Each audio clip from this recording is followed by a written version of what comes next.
Computerized Start is brought to you by my awesome patrons on Patreon, and by your tips and memberships on Ko-fi. These and other channel supporters make my live streams possible. You too can become a channel supporter with tiers starting at just $1. And as always, thank you for all your support, including sharing, chatting, liking, and subscribing. Now roll that famous logo animation!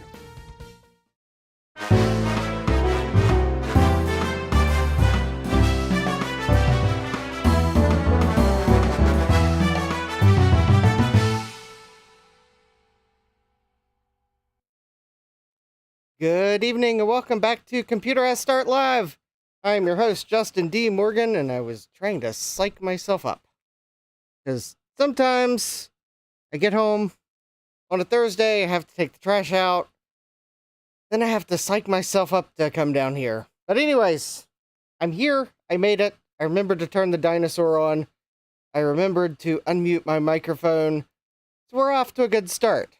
Hopefully we will continue that trend. Let me see if I can't at least minimize the ridge beam there, or roof beam, ceiling beam, whatever beam it is. Because Dinosaur likes to have a little bit more ability to reach the ceiling. Anyways, let's see here. Let's see who we have in the chat. We have Thomas Armstrong. Hi, Thomas. We have Jack68K. Hi, Jack. We have Stian. Hi, Stian.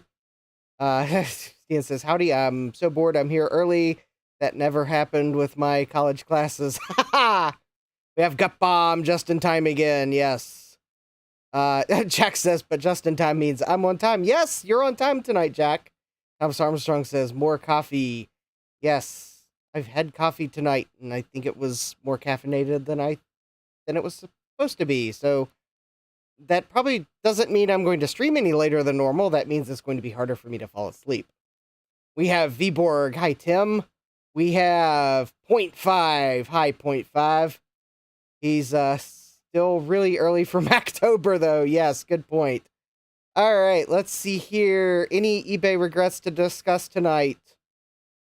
Maybe. Tim says I am not here. Jack says the ghost of Vborg. All right, let's see here. Channel announcements. All right, I've got my coffee goal. Link is in the description.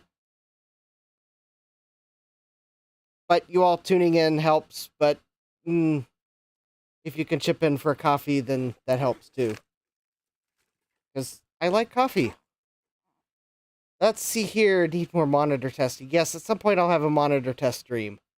And I need to take advantage of like a long weekend to like finish setting up my new camera overhead mount, but I think I'm short parts and I've prioritized ordering parts for live streams instead of ordering parts for mounting my camera on the new overhead rig. So yeah, there's that. Because yeah, I guess the simple fact is I don't know if the simple fact is sometimes live streaming on YouTube is makes you feel like you're a struggling artist. Because right now I think I'm at like $37 on Patreon that I get, and $1 on coffee a month. So like, yeah, I guess I'll prioritize getting parts for live streams because entertaining you all is like going to be prioritized over remounting my camera to another rig. So I'll make do with what I have for now. Wouldn't you like to be a pepper too? Oh, wait a minute.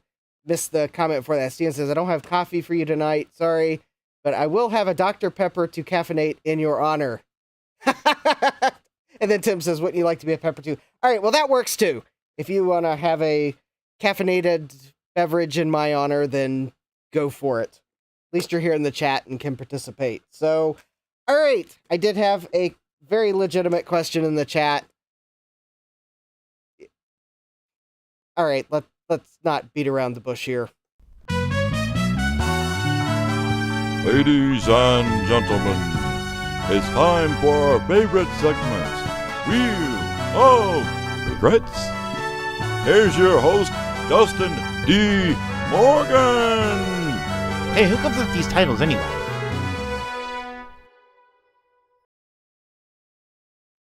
All right. We do have one potential regret tonight. Pay no attention to the box that's under it for now, but this one and only bubble envelope comes to us from an eBay seller in California. So hi to all my viewers and eBay sellers in California. Got bomb immediately is guessing that it's a DVD, and I'm feeling like I need to put something in the frame for scale. And naturally, a comment like that would deserve me finding a DVD, but shame on me for not having a DVD at hand. I will have to remedy that for later. I'm trying to think, okay, what do I have? I mean, I could use a PS2 connector. That doesn't probably help you. Trying to, do I have something that's actually like a standard size? SD card? I guess an SD card can hold DVDs. Technically. Yeah, you can probably tell it's not a DVD. So it's small. Yep, Jack says so it's small, yeah. It's a single board VIC-20. VPork says a banana for scale. I probably should get some bananas. Those are healthy snacks, and yeah. Also would be just as useful as some of the other things I found on my bench. All right, come on, open. I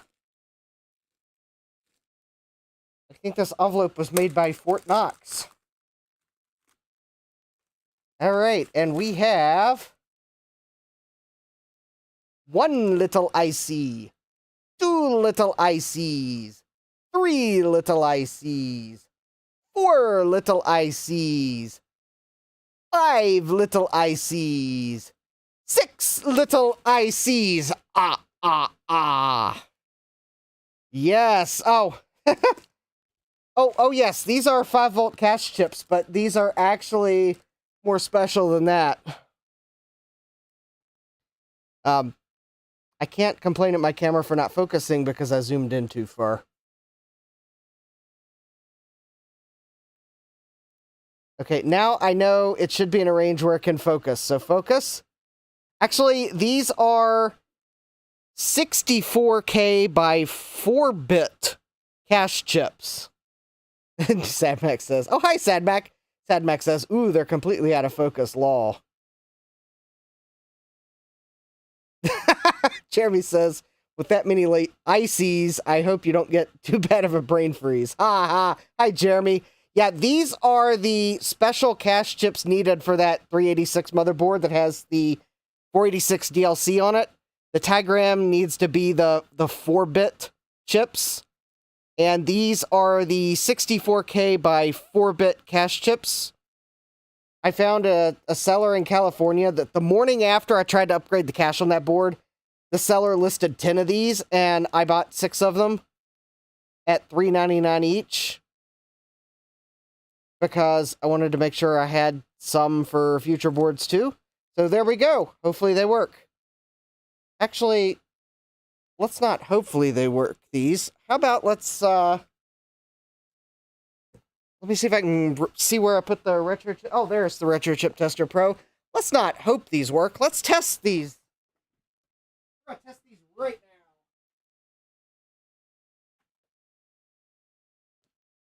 now. After all, they came in the mail today. So if they're bad, I want to put in the return tonight.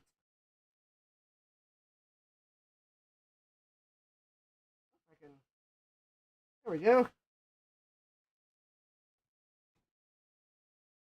All right, prepare for maximum green LED. How about we'll just zoom into the screen there.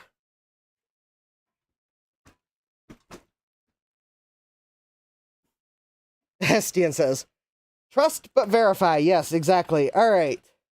I think these are common. Wait, is this going to be a common SRAM or an uncommon SRAM? Oh, this may be an uncommon SRAM. Oh, good call.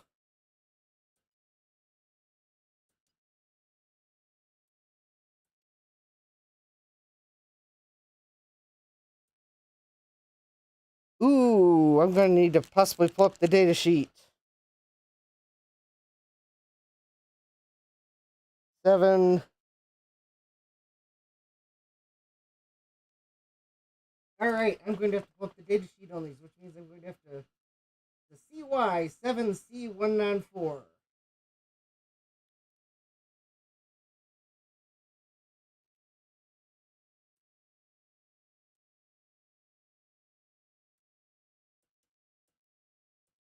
Oh, wait a minute. No, that's it. That's it. That's it right there. Oh, it helps if I put the memory chip in first. Jack says, Justin gets a lot of use out of this chip tester. Yes.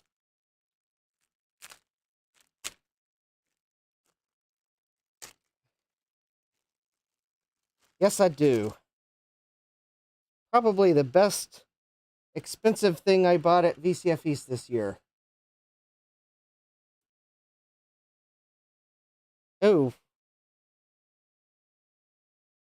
7C. Actually, let me pull up the data sheet.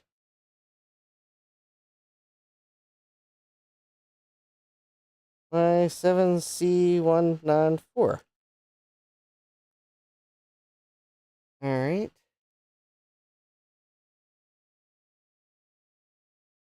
64K by 4 static RAM. Let me make sure. 24 pin dip. All right, let me go up. All right. Uncommon.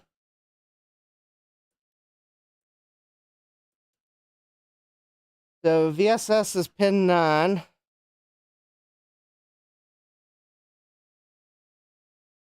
No. Huh. No. That is not. That is. Hold on. 2, 3, 4, 5, 6, 7, 8, 9, 10, 12, 24. CY. Hold on. I think that's the wrong. I think this thing has the wrong pin definition. CY7C194. All right, for dip 24, this is VSS pin 9. That is not correct. Well, right, okay, well, that right there means that is not the correct. Oh, maybe this is actually in the common SRAMs.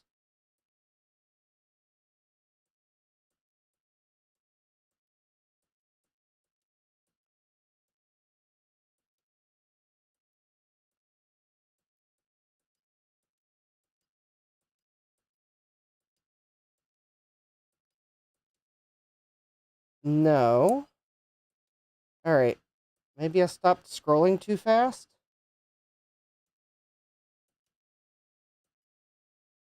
That's not it. That's also not it.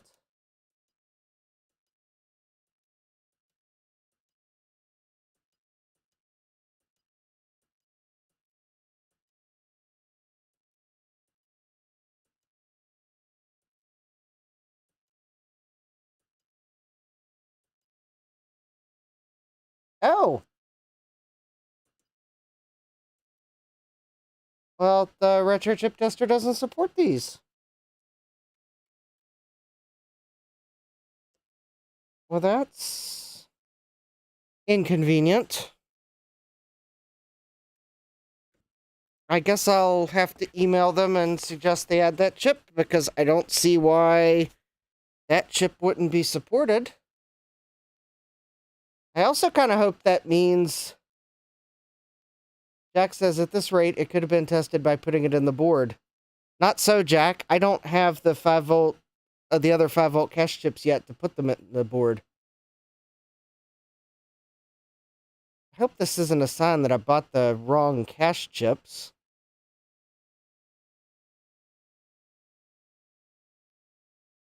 All right, let me see if the TL866 can test them. Otherwise, let's see here. Because it can test some SRAMs.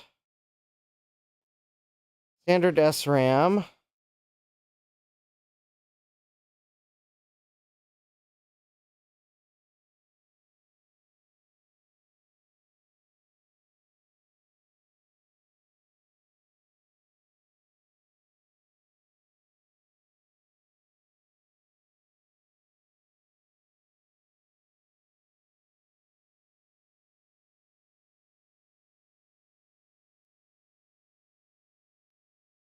Colin says, what you're testing, is there a website you can look up the chip you want to test and it will tell you what to test with? Or if there's a cross to the part you're testing. There is a... Well, here's the problem. I scrolled all the SRAMs in the retro chip tester. There is a guide. I can go open it. It's one of those...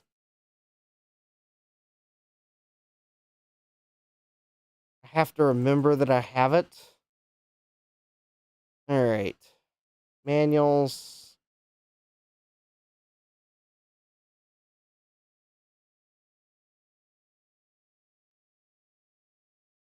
All right. SRAMs.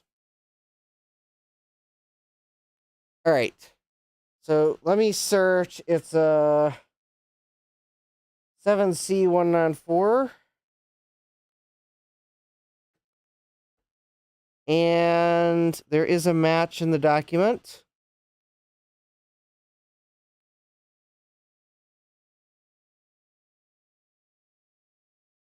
It says test setting X1258.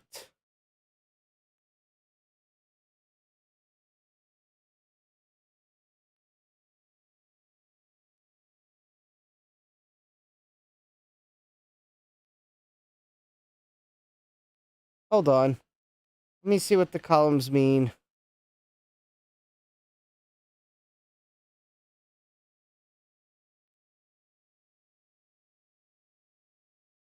Oh, wait a minute.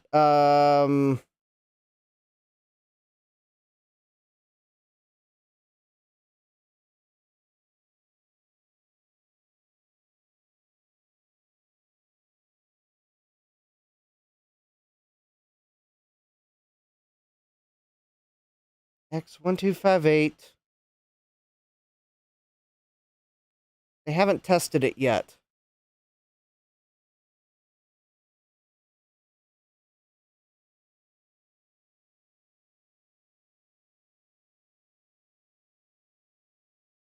All right, well, it looks like maybe there is a setting in here, but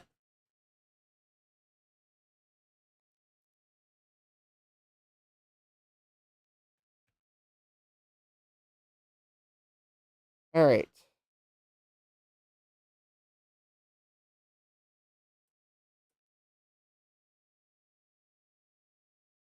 Okay, I feel dumb now.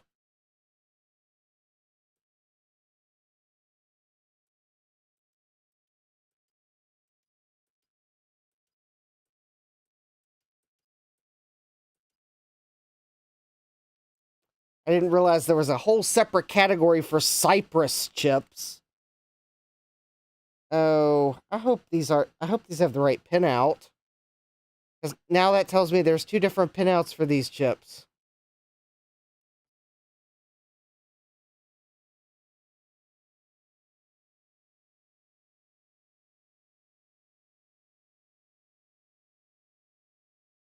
Now I'm about to go grab the motherboard and see if I can tell.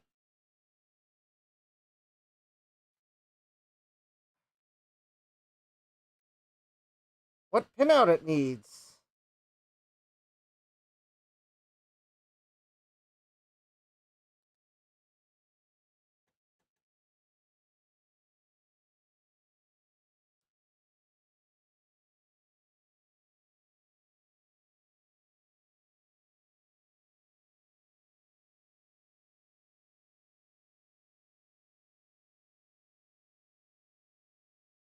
The original chips are...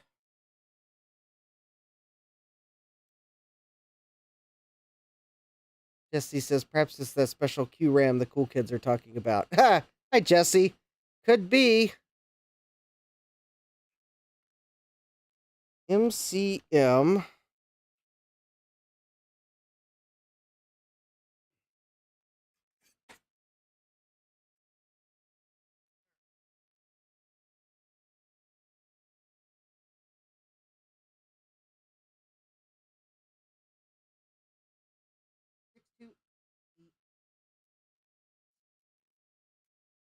Two eight eight.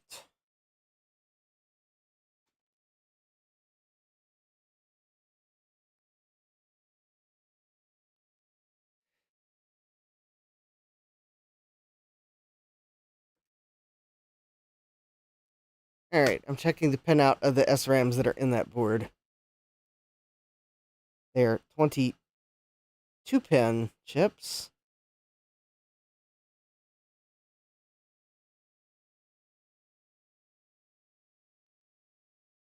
All right, well that's a good sign. The VSS is the last pin.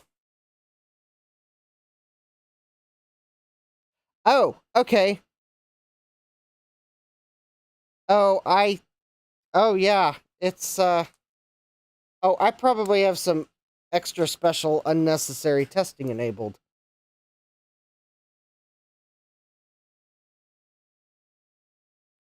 Wait a minute. No, it hasn't even got to that testing yet. Wow, this is a really... This seems to be running slow for just 64K by 4 bits. Okay, I have looked at the datasheet for the SRAMs that are in that board now, and I think the jumper settings probably change which pin has the 5 volts for the extra address line on the 64K by 4s. So I think these are the correct SRAMs.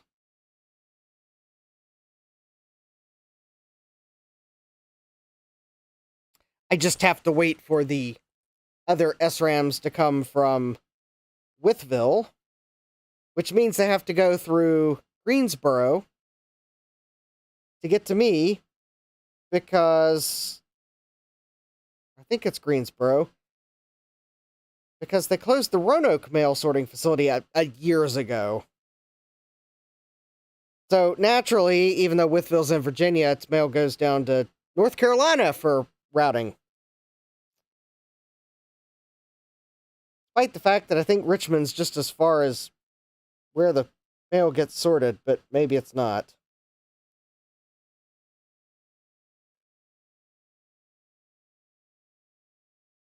Oh yeah, Greensboro. That's exactly where it went for sorting.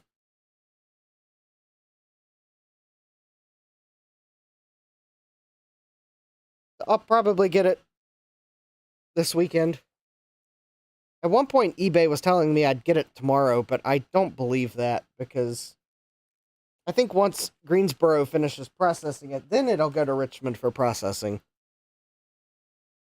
So realistically, I think Saturday's the earliest I'll get it, if not Tuesday, because Monday's a mail holiday.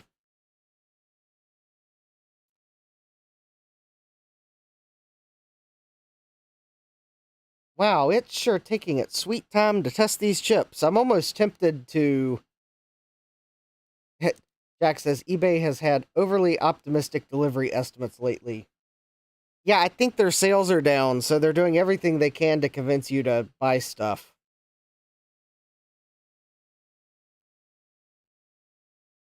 I think sellers are too. It seems like everything I view once, I'm getting an offer on. Although, granted, it's not necessarily that great of an offer. Here, 5% off a really expensive item. But, well, I guess a discount's a discount. Alright, so while we wait for that first memory chip to work, we're going to actually open this package here, and it's not from eBay. Callan says, let's hope that test doesn't go to December. Ha! I think we have Jean-Francois Parr. Hey, it says true about eBay deliveries, yes. Jesse points out that eBay also isn't taking incredibly low sellers into consideration either. True. Oh, okay, so I do have an update on that single board computer that I bought before we get to opening this package, which isn't from eBay. In fact, I don't know what's in it. So if you remember this single board computer that at first I was trying to convince myself I actually bought it, and then I realized that no, it doesn't look right. And then I look and see that it was supposed to be a socket 370 single board computer. Well, if you remember, I sent an email to the seller, or a message to the seller during the stream. They replied back sometime soon thereafter, and I think when I saw their response, I said, this is going to require a bit more tactical response. Basically, it was bait and switch. So, I had bought the one single board computer from them, which I did receive, and it was correct. But they then had sent me a message using eBay's messaging system on that sale to send me an auction number for another single board computer they thought I'd be interested in, and it was a socket 370 board, and they told me they would take $30 for it as well. So that happened at, I think, like 2:50 p.m. on the day I bought it, the first board. So I had to go back through my messages and confirm things. Because their response was, oh, well, we told you what you were actually getting before you bought it. Which I have multiple problems with that, by the way, but we'll get to that in a moment. So I went back through all my messages with the seller and in my inbox to see that I submitted the offer to them at 3:02 p.m. for $30, like they said they would take, and they accepted the offer at 3:11 p.m. Well, at 3:50 p.m., note, a full 40 minutes after they accepted my offer, they sent me a message saying that you're getting, and then they gave me the different auction number and described this single board computer, and I guess I didn't really understand their message because it was really weird. And I thought they were trying to tell me that maybe I'd be interested in making an offer on this one as well. So I thought nothing of it. I didn't acknowledge that message. And anyways, of course, fast forward to Tuesday when I'm opening single board computers. I open this one up. At first, I'm trying to convince myself that this is correct. And then the alarm bells in the back of my mind caught up with me.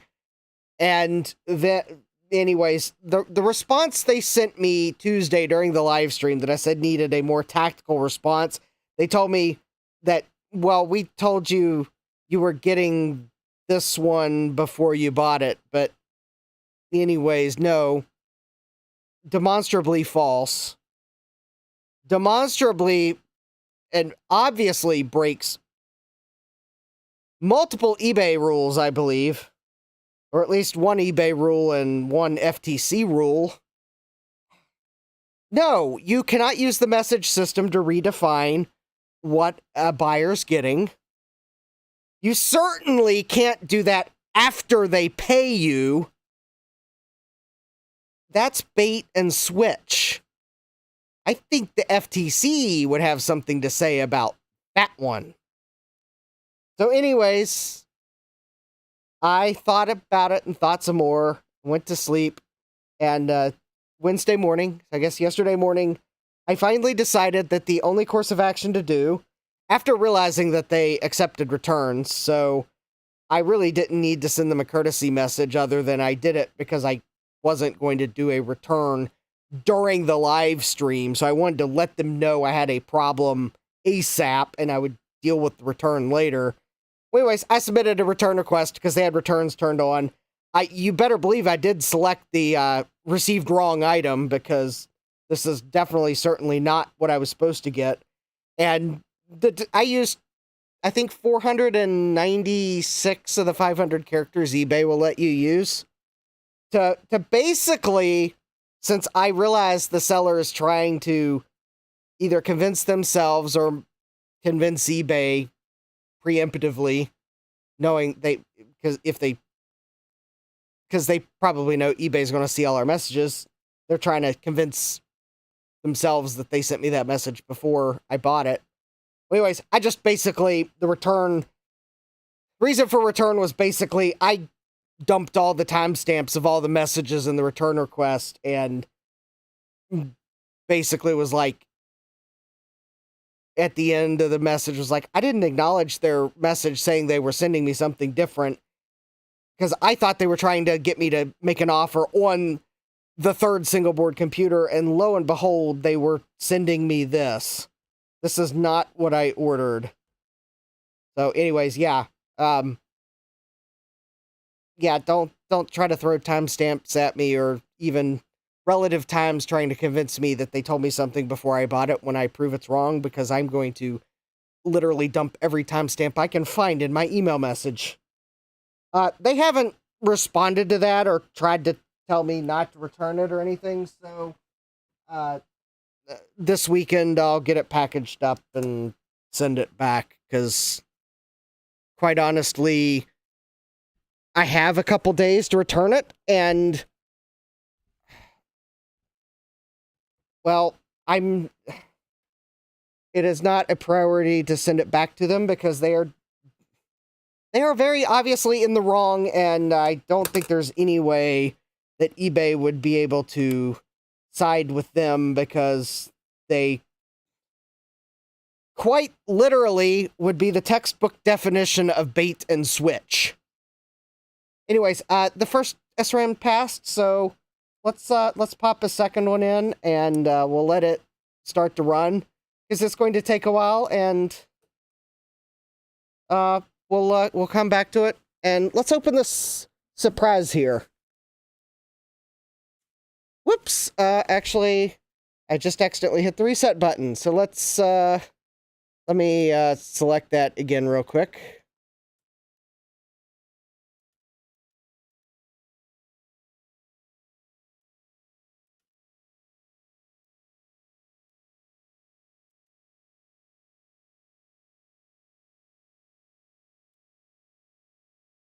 There we go. All right. Anyway, let me catch up with the chat here real quick. Oh, hey, we've got Dave in the chat. Hi, Dave. I'm glad you're here, Dave, because I'm about to open something. Let's see here. Jack says, yeah, I think in response to Jesse's comment about eBay also isn't taking incredibly slow sellers into consideration either, Jack said, yet they probably have data on those people, yes. Callan says, Amazon's next day delivery hasn't been that on time lately either. Actually, I think Amazon stopped doing next day in my neighborhood, so I haven't been able to order anything next day for the past year and a half at least. Let's see here. Jesse says, Amazon sat on a chip reader I bought for 8 days. It was supposed to be a next day delivery. I have also noticed it seems like Amazon will sometimes say they have something in stock when in reality, I think I have enough anecdotal evidence to say that in some cases they are assuming their vendor is going to deliver on time. So they say they have it in stock, when in reality, it's more like they have it inbound, but it is not actually in inventory yet. I mean, I can't prove it because I don't work for Amazon, but it seems like they might be doing that. Oh, Jesse says, I bought another one 4 days later. That one came next day. Okay, that's just annoying. That's Amazon in a nutshell. Sadmax says, like, I bought something that was in Georgia, and in the span of about 24 hours, it was in Louisiana. Needless to say, I was equal parts amused and mildly concerned. Yeah. Jean says, that seller sucks big time. Yeah. I'm not going to buy from them again. Jack says, is it a DVD this time? I don't know. Stian says Amazon lies about a hard drive that was going to arrive in 10 days. When it didn't show after 2 weeks, I reached out to Amazon, who said, oh, that's a third-party seller. Turns out the third-party seller hadn't even shipped my hard drive yet, at which point I just canceled. Yeah, seriously. Anyways, all right, so this is not from eBay. This is from Dave, of Dave's Vintage Apple Tech.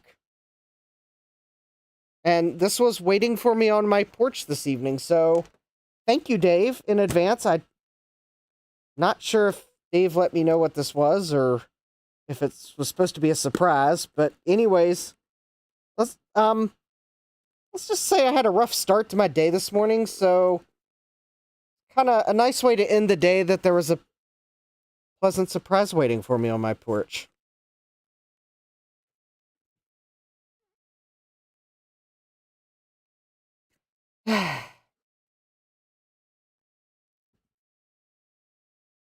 We had a fire drill at work while I was eating my breakfast, and I'm one of the radio operators, so I was trying to take roll while I was hangry. Hangry Justin is a scary Justin. And I was getting all flustered, and my radio wasn't cooperating. Oh, Dave says to open from the other side. Oh, hold, please. Oh, well, Dave, in order to open from the other side, that would require me to find something to block your email address with, or your... Oh, well, actually, let me do this, because I don't know what I did with my roll of gaff tape. I'm going to cut the box open off camera, and then I will find something that I can cover the addresses with while I open it. Yeah, that is always a thing. If I need to open it right side up, it does help if I know that in advance, because sometimes I will open things upside down so that I don't have to go find where my gaff tape has gone off to. So anyways, all right, we have a, we have a letter.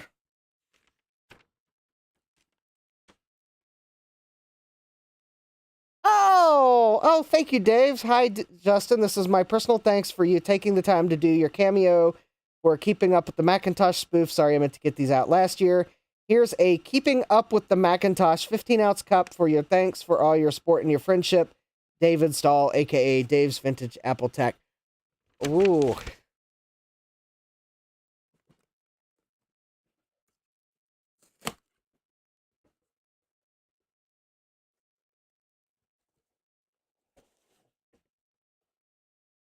Oh, yeah. Now I see why you wanted me to open it from the other side, so I'd see the letter first. All right, let's see here. And we got fashionable Dave's Vintage Apple Tech stickers. And we have a...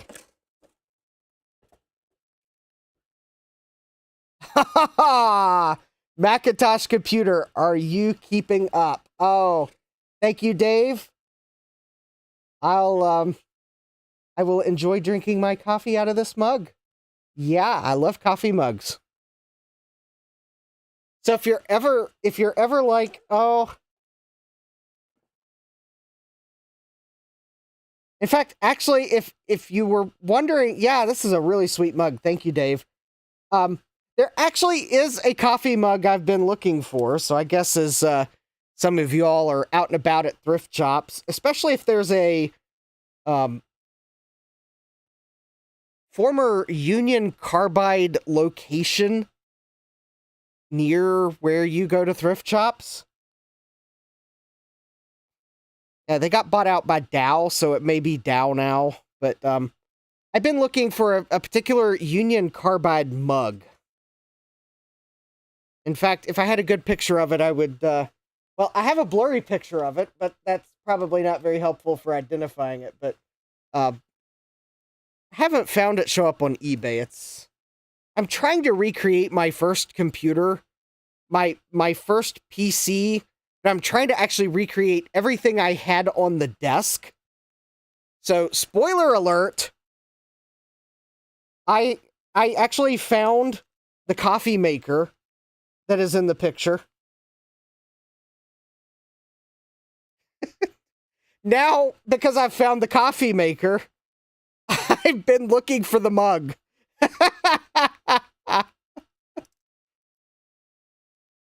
Oh, Jack, Oh, thank you for, Jack just put the link to the Are You Keeping Up with the Macintosh spoof. Thank you for that, Jack.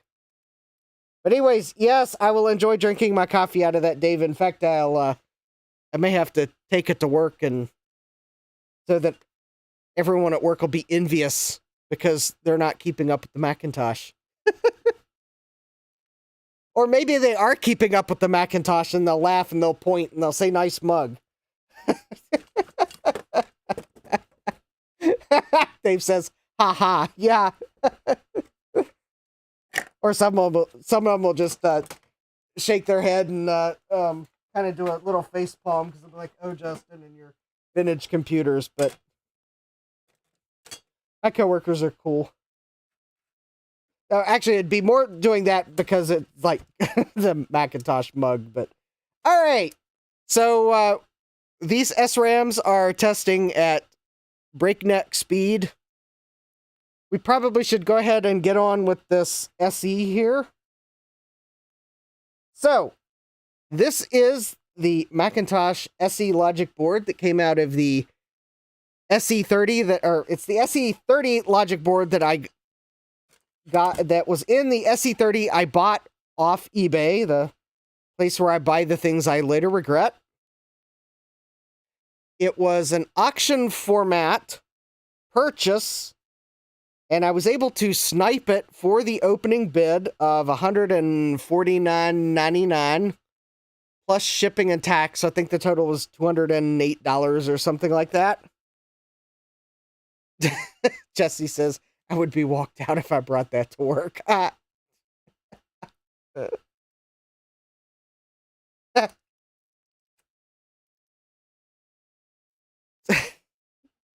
Anyways, I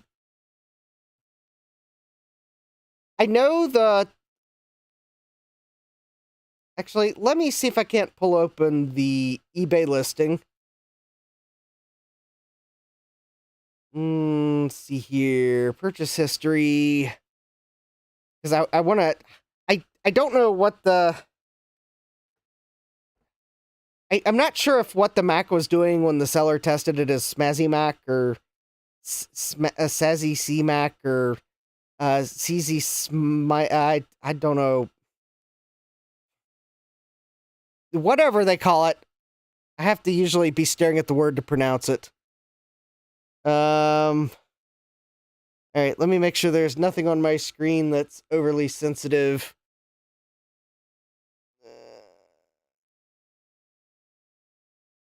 All right, I think we're fine. All right, let me share the screen.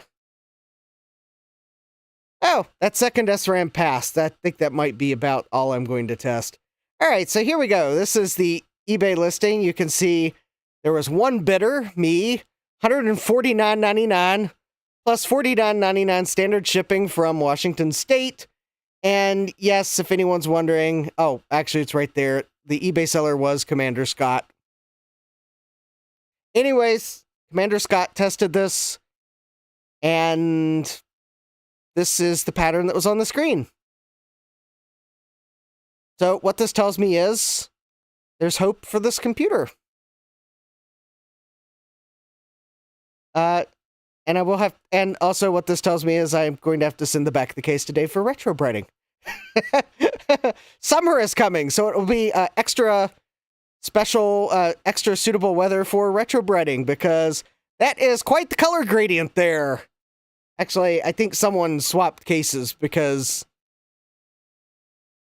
Actually, I think what this tells me is someone swapped the case, because that is quite the color gradient between the two sides. Does the back label say SE30? Yes, the back label does say SE30. So this is not the case of someone putting in... All right, yeah, I'll send it your way when I'm ready to.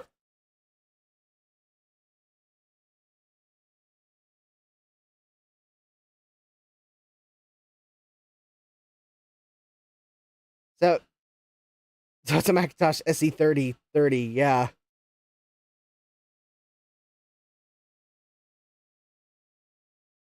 Oh, Callan says, looks better than the Commander Scott one I got. I've never seen an SE30 that battery bombed before. It was bad. Yeah, there was one that I was watching. I think it might have been, maybe Commander Scott had it. It was spray painted black. And I could tell the ports were rusty. And I decided not to bid on it. I instead bid on this one.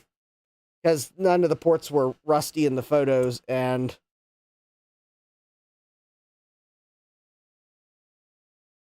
the battery, I have removed the battery.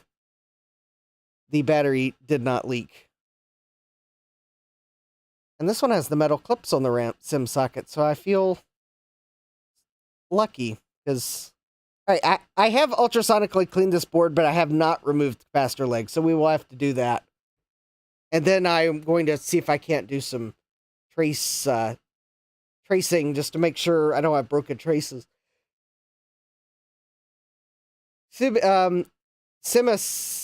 Sima-C-Mac. Thank you, Sad Mac. Sima-C-Mac. Jesse says, I keep telling my coworkers that I'm all about the classic Macs. That usually stops the hate speech, lol. Yeah.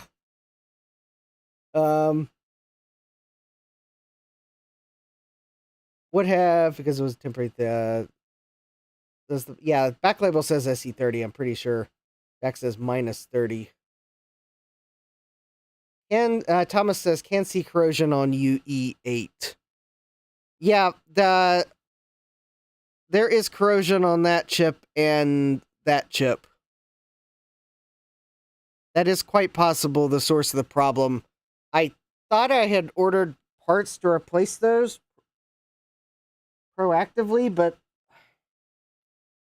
beats me where I might have put the Mauser order.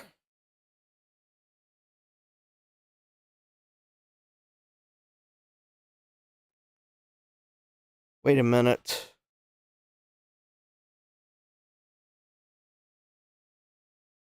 Oh, Callan says, mine looked good on the outside, just dead. Man, was it dead. I ended up doing a reload. Couldn't even save the processor. Too much battery damage. Ooh. Yeah, I was actually surprised no one else tried to bid on this one, because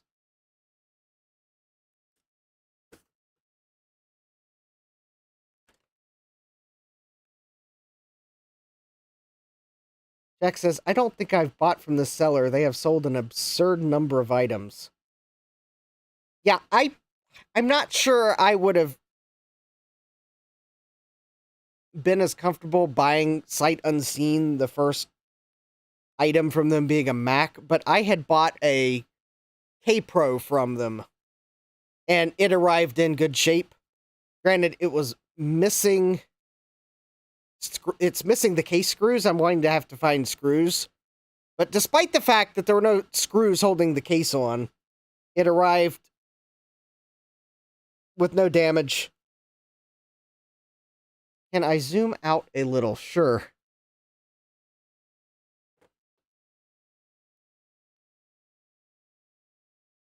Alan says, I've had good luck with this, good luck with purchases from him, just not this one. Yeah. Jack says 142,000 items it claims. I would not surprise me if Commander Scott has sold that many items, because it seems like whoever they are selling off a rather large storage unit or something. Yeah, they have like 41,267. Oh, they have 48,495 seller feedback for I guess a net positive rating of 41,267 and 142,000 items sold. Because if you look at the items they've sold, some of them are an auction that's maybe just a couple floppy disks. And I think they've been selling for at least a year, because the K Pro I bought from them was last May, and they've probably been selling a little, probably before that, with that many items. Because the thing is, I see items from them all the time. Yeah, I don't see any immediate bad corrosion either. So I'm thinking what I'm going to do is get these legs off. There does seem to be a little funny business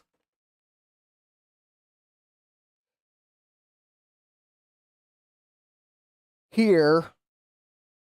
Although that might just be the glue that Apple used to hold it down. I am kind of wondering if one or both of these is going to be bad because of the corrosion, although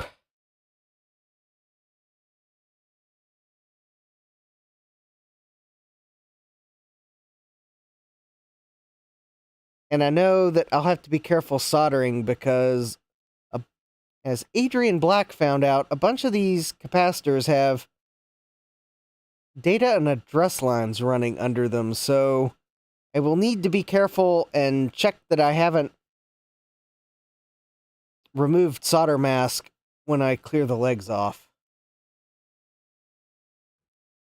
Yeah.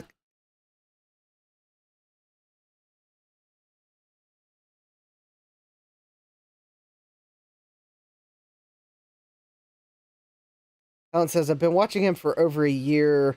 There is no rhyme or reason to what he's listing, so you have to watch his listing. He's had a lot of good things up for sale at good to fair prices. Just watch. Yeah, it seems like he kind of, it's like he almost lists things in phases. So you'll get a bunch of like Mac stuff, and then you'll get a bunch of K Pro stuff, and then maybe you'll get a bunch of software, and then maybe you'll get a bunch of peripherals, and then he might get back to another lot of Apple stuff. So yeah, some of his shipping is high on things, but $50 for an SE30, and given how at least he had packed the K Pro well, and he packed the SE30 well, I'm like, okay, I'm willing to pay more in shipping if that means I'm buying from a seller that packs things well to resist the forces of the courier. So, okay. Yeah, it's still, he made some profit on the shipping, but it arrived safe. Didn't break in shipping, so I'm like, okay. Anyways, this was kind of one of those things I actually really wasn't necessarily looking for an SE30. Believe it or not, because the SE30 was actually lower on my list than some people might think. But when I saw this one, and the fact that it looked like it was a good repair candidate, and albeit the back of the case was yellowed, it seemed to have everything intact, and the screen seemed to be in good shape. I was like, okay, I think I will take a chance, and if I can get it for close to the starting auction price, then I'll go for one. But I think I only bid like, so he started at 150.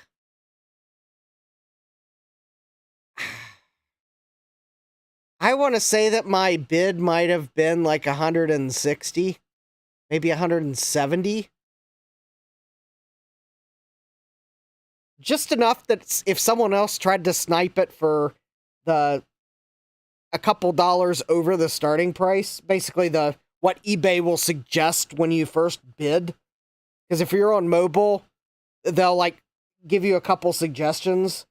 So I placed a bid that was larger than their largest suggestion in case someone tried to come in and snipe it with an eBay suggestion because they were trying to skate in at the last second. But I didn't go much over it because shipping was going to be like $50. It was like, yeah, Jack says price check on aisle 5. Jeremy's, yeah, sure, Jeremy. You can bounce, Jeremy's got a price question for us, so sure, Jeremy. I'm, I have to wait for my soldering iron to warm up, so. And my safety glasses are smudged. Thomas says, maybe an optical illusion, but the 28-pin dip IC looks off.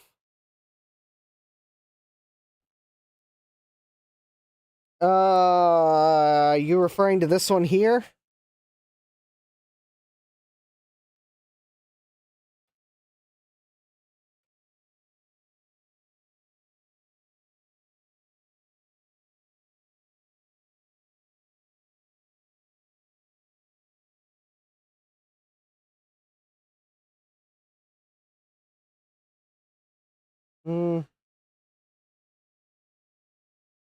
I think it's in its socket. Ian says, check the ROM socket, they can be bad. I think the ROM socket looks fine.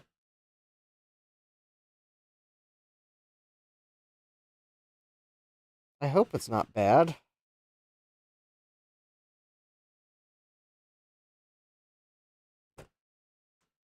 Oh, Thomas says, oh, looks better. The white stripe was causing some odd effect. All right, well, let's zoom in and let's see if I can't get these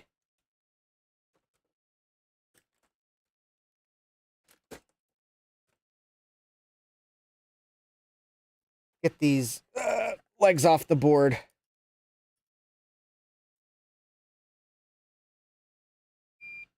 Jesse says, yay, I just won an Aruba power over Ethernet switch for $30. Every garage needs Wi-Fi and cameras. Jack says, I haven't thought of putting cameras inside my garage.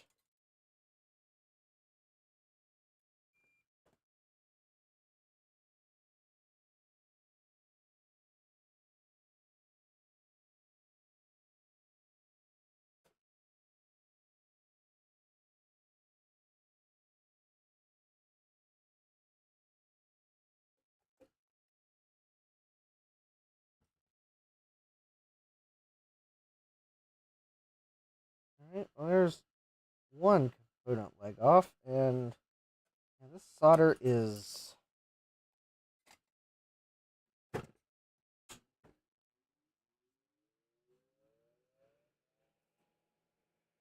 Oh, Jesse says, we have... Oh.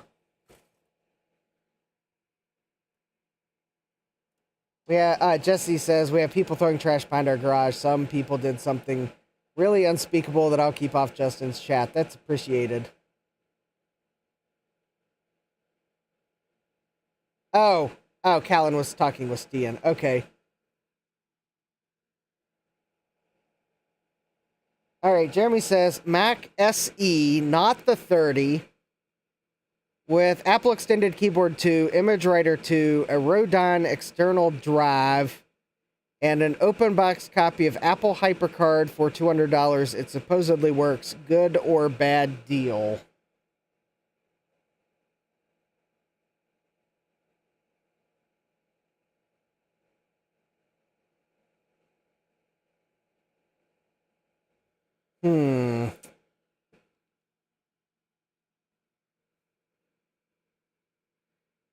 Stian says, I'd call that an acceptable price with all those accessories for a complete working system, but not a great deal. Yeah, that's kind of what I was thinking as well. It's Jack agrees as well. I don't know.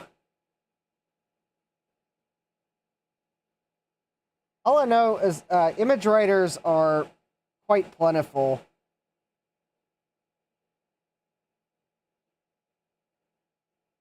Especially if you're in Steve's basement. And SE30s are quite plentiful. I don't know what the reliability of the Rodime drives are.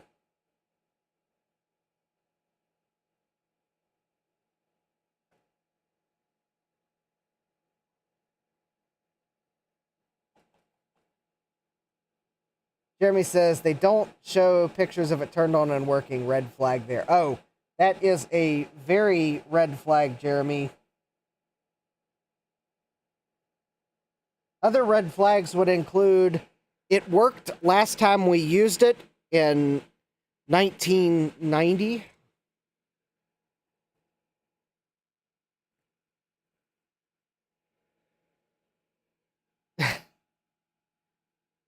Stan says, Rodime drives hold up better than Seagate Barracudas, but not as good as Quantums. Okay, well, that is saying something.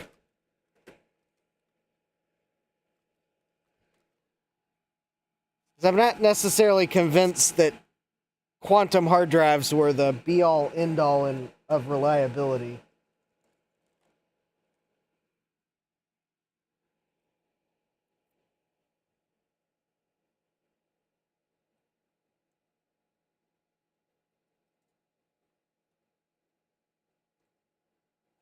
Jeremy says, the sad thing is this system is really close to my parents' house, which is a 2-hour drive for me. Stian says, honestly, at this point, they will all fail. The value is in the external SCSI enclosure, not the drive. Yeah, that's true. I would say, Jeremy, that if, given the fact that they don't show it working,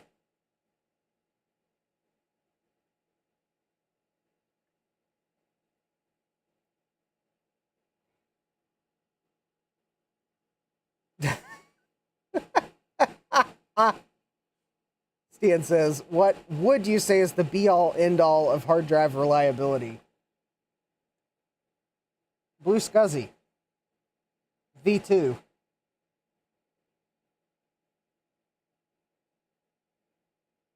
However, I don't know what SD card to recommend, because I keep killing SD cards, but then again, I haven't bought new SD cards for Blue SCSIs in a while, so I'm just probably...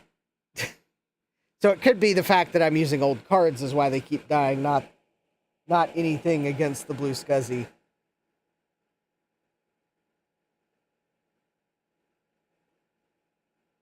Yeah, I would ask to show it booting up. His Stian says, I literally recommended that he put a Zulu SCSI in the Rodime enclosure. Yeah, a Zulu SCSI, a Blue SCSI. Honestly, they're probably... They're both good. Stian says, I buy industrial 8GB SD cards now. They seem to hold up better. Do you have a suggested brand that would...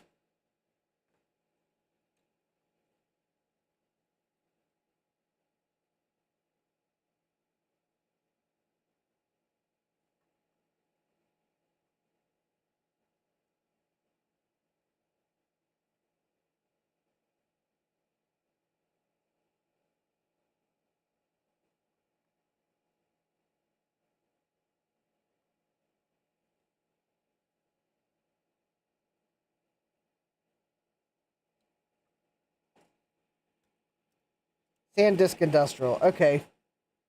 Jesse says Samsung cards are decent. Yeah, that's what I usually buy when I'm buying new cards. I usually get SanDisk or Samsung. But for cards I already purchased a long time ago, like this Kingston card I had out earlier, which actually I think I've killed it by the magic of trying to use it with Blue SCSI, after it probably has done a lot before then. In fact, it's probably been in Raspberry Pis as well. I think it 99% of the way died during Dave's stream.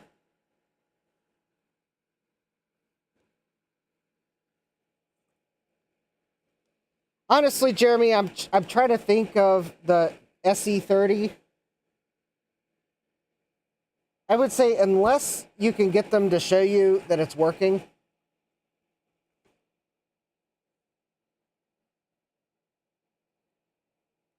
That would be the kind of thing where I would probably try to offer $100.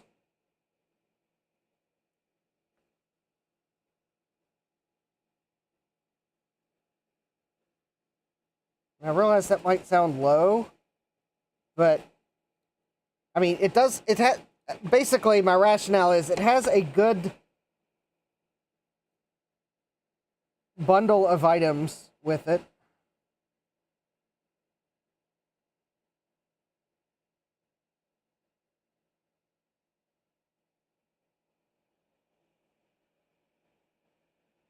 And that the caveat would be that if they wouldn't let me power it up, I'm at least going to check the exterior and make sure that there's no signs of rust that could indicate the battery's gone off. Generally, the caps are, at least on the logic board of the SEs, the caps are usually still good. With the caveat that all electrolytic caps will eventually need to be replaced. That would include models that are usually okay now, but at least the SE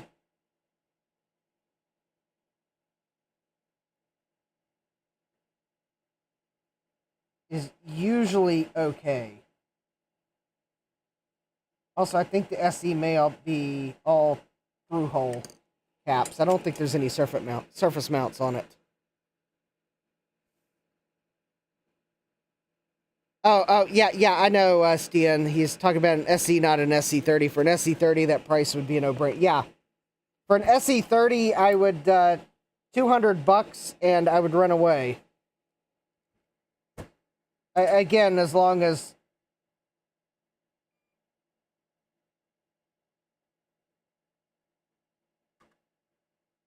there was no signs of a battery bomb.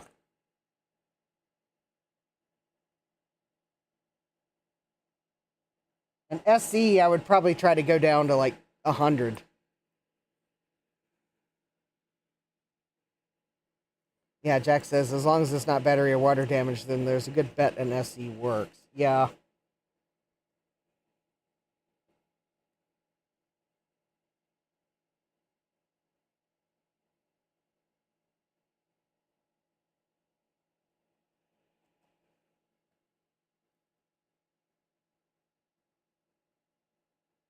The other thing you might want to keep in mind, Jeremy, is there were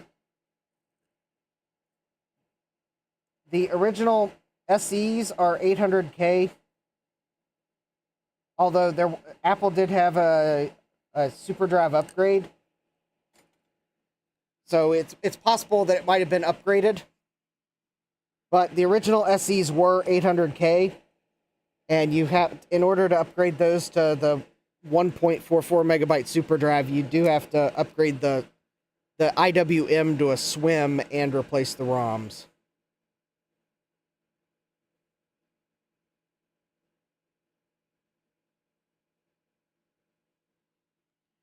Jack says, I have become distracted from starting dinner like 8 times. Alright, well, as long as you don't get so distracted that you eat dinner 8 times, because you might be really, really, really full afterwards.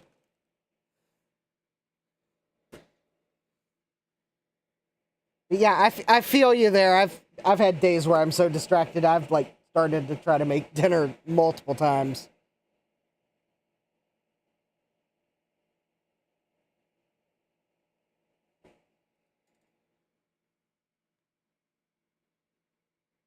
Ian says, Apple sold a SWIM plus ROM plus SuperDrive upgrade kit for the SE and the Mac 2. I had the Mac 2 version, but those are unobtainium nowadays. Yes, because the Mac 2 used a PLCC SWIM chip. And the SE uses a dip swim chip. And I think Apple did that just so that you had to buy the correct upgrade kit. Because how dare you buy the wrong upgrade kit? The thing is, the two parts are otherwise the same internally, and in fact, I think it is totally possible to build a pinout adapter because the chips they're the same internally. In fact, I know that's the case because actually, at one of the swap meets last year, there was someone looking for an IWM chip for their Apple II GS, and I offered them an IWM from an SE, and they built a PCB adapter so that they could use that SE IWM in their Apple II GS. Because the Apple II GS, I believe, used the PLCC version of the IWM.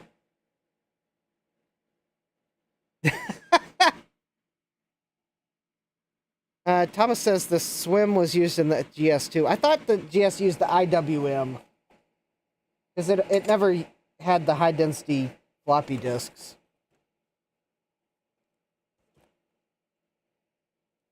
But yeah, I think the 2GS used the PLCC version.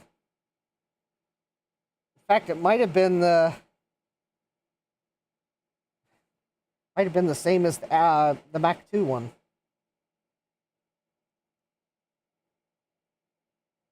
But yeah,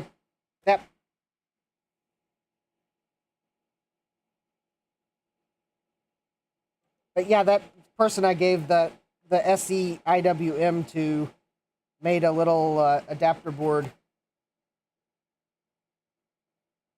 that basically it had the. I'd have to dig up the photos of it. I've got them somewhere. But basically, it had the footprint to solder the board to the PLCC pads on the 2GS motherboard. And then I think you soldered a surface mount dip socket to it. If I remember it correctly. So that you could then put the IWM for the SE into the board.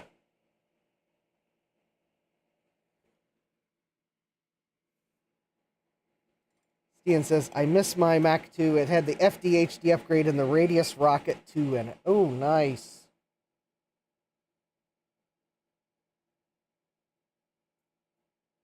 Not the PCs didn't have accelerators. Because there were accelerators for PCs, but man, there are all sorts of accelerators for Macs just because, probably because they were so expensive.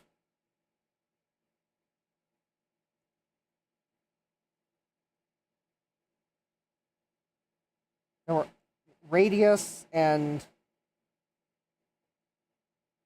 other companies. Of course, I start to name off the companies and I blank. Sonnet, Radius.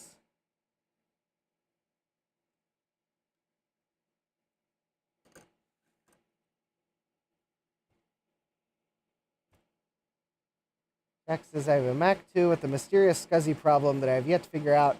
It does not have the FDHD upgrade, so it's a pain to boot anything for troubleshooting purposes. Tom Barber says, axial caps are overrated. Hi, Tom. Yes, they are overrated. I should probably just put a little bit of low melt here and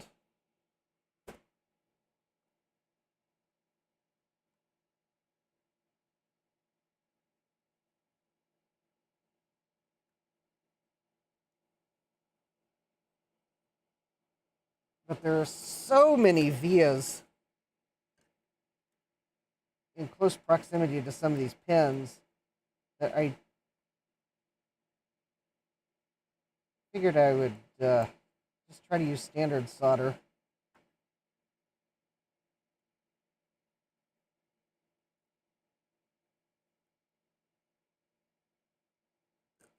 One of these pins.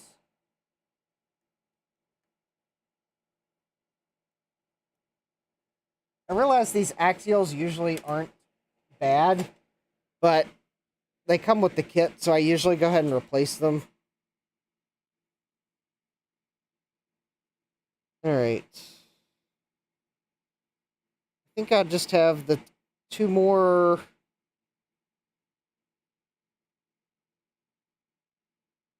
Yeah. Alright, two more surface mounts.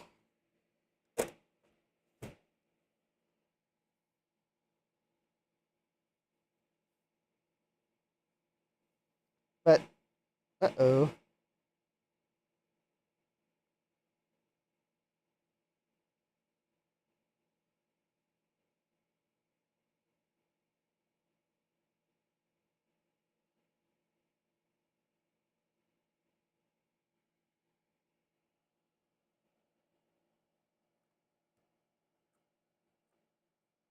Alright, two more.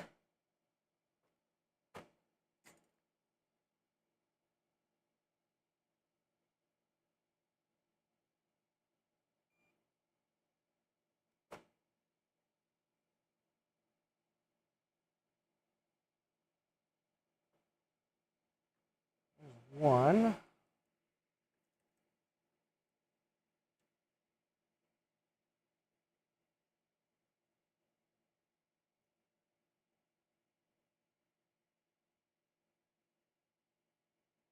And let's see here.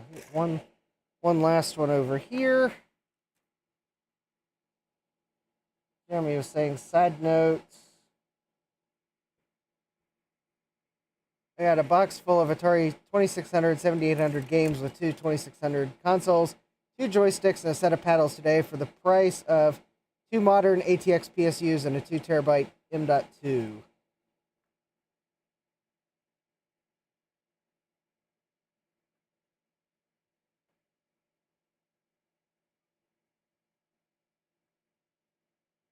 Oh, I'm taking that was a trade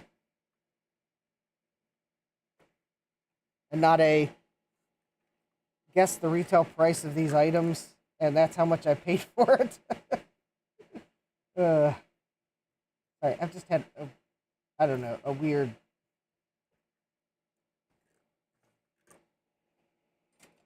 I don't know that it was a bad day, just a stressful day. Callow was telling me some of the brands. NewerTech, Megabox, 4Mac. Beck says, wish I had a radius rocket. Thomas says, I have the barbecue brawl on in the background. They're making me hungry.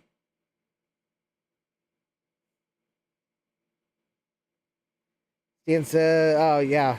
Oh, that's to Jack. Let's see here. Jeremy says, yeah, it was a trade. Got those modern parts for free to begin with, so no skin off my bones. All right, well, that's the way to do it.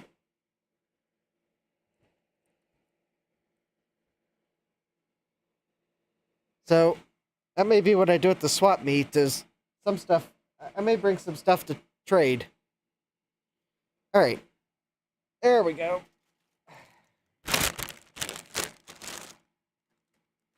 I may have some stuff to sell, so I may be registering as a vendor at the swap meet.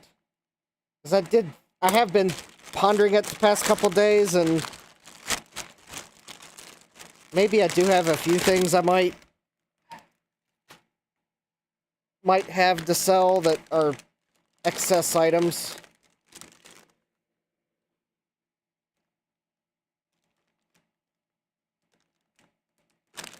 Jack says, I am surprised at how hard it is to find good new bus cards. I know, and in fact,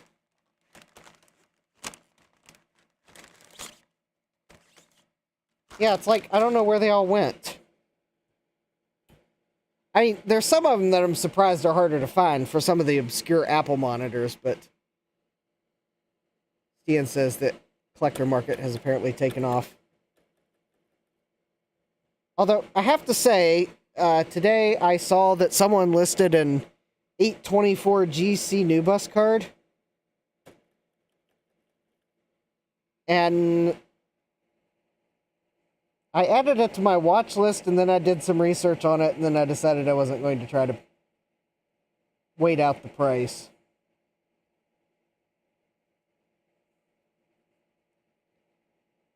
It's like, oh. Yes, it's supposedly fast, but apparently, at least according to low-end Mac, there's more caveats. There are caveats to the fastest new bus video card.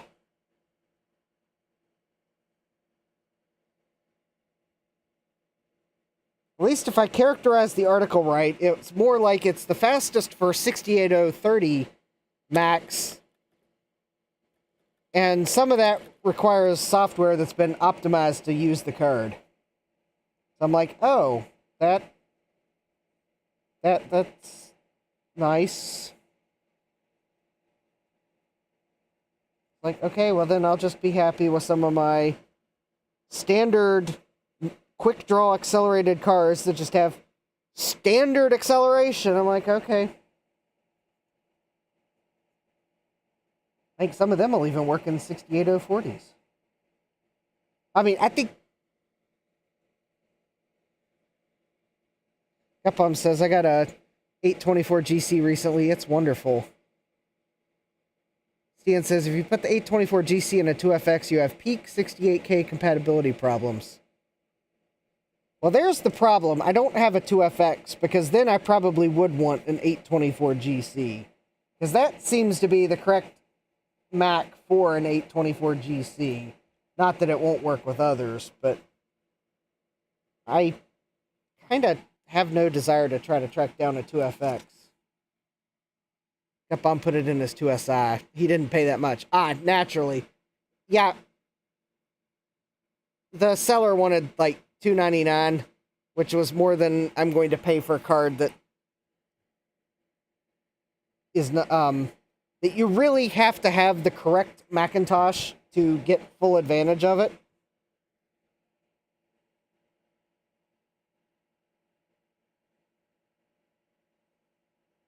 All right, so let's take a look at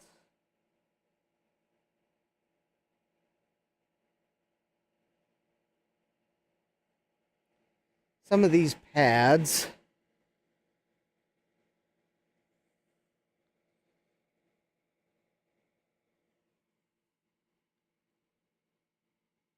Stian says, yeah, $299 is about twice what that card is worth, even if you do have the correct Mac.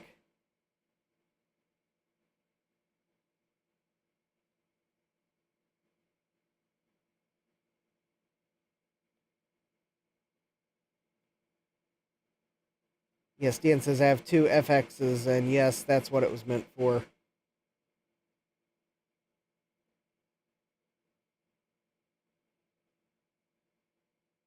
All right.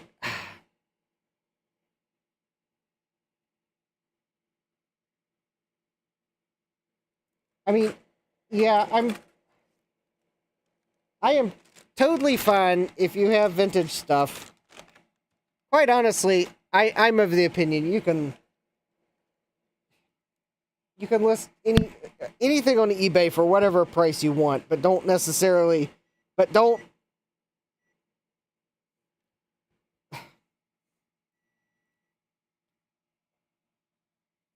to think of the way to phrase it.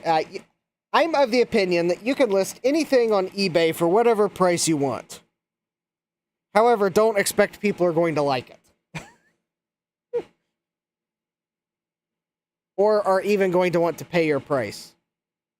So, yeah, I know there's plenty of auctions by Mr. Polka Dots that are at insane prices.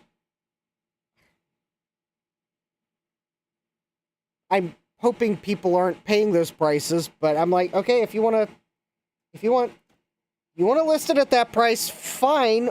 The community doesn't have to like it. But it is your right to list items at absurd prices.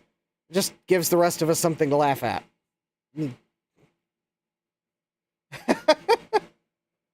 Yeah.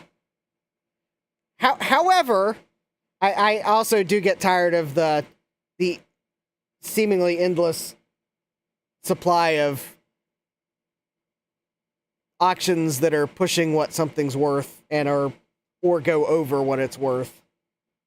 But I'm like, okay, if you want to list, it's like it's a free market. You can list it at whatever you want, but don't expect people to like it. And don't think people are going to not think you're a fool for listing a color classic for $20,000. Yeah. Oh, hi, the bold future. Yeah, welcome. Yeah, Jack was asking, is the $20,000 new in-box color classic still in there? Yeah. Stian says, you can list things for silly prices, sure, but I tend to try to avoid those sellers. I would rather support sellers who actually care about the hobby. Yes, I agree with that, Stian. Yeah, Callan says, I was about to mention Goldman or Mr. Polka Dots. Stian is telling me, I'll sell you my Image Writer 2 for $999 plus $600 shipping. Sarcasm. Yeah, thank you. Callan says, I'd laugh, but he's sniped me on too many things.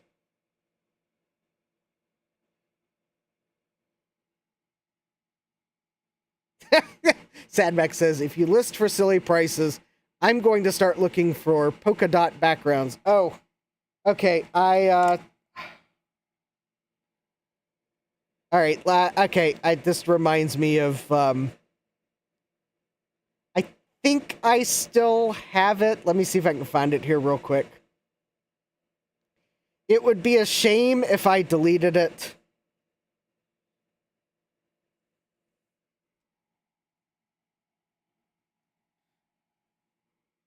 Oh, there we go. I still have it. So there was this, I don't think it's listed on eBay any longer, but there was this LTE 5100 that got listed on eBay, and it was at such an absurd price that Retrotech Chris had posted it to the LTE group and was like, this is absurd. So naturally, I had to do the following to the auction photo that was on that listing and then post it to the LTE group. If you know, you know. But anyways, there you go. Yeah, I don't remember what they had that listed at. It was actually one that I think Retrotech Chris sent the seller a message to just letting him know that they were way off base. But Stian says, well, now I know. Note, that was me photoshopping their auction photo on Ron's polka dot pattern. So thank you to Ron for designing the polka dot pattern for Joe's shirts.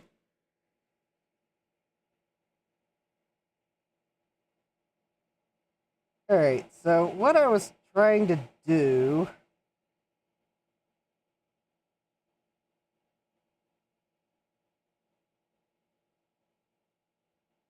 I was actually trying to look to see if I had any...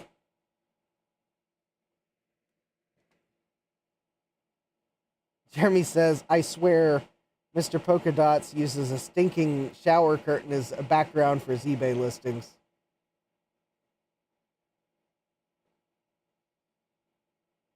Check the grounds on the caps. Sadmax says, I think it actually is a shower curtain.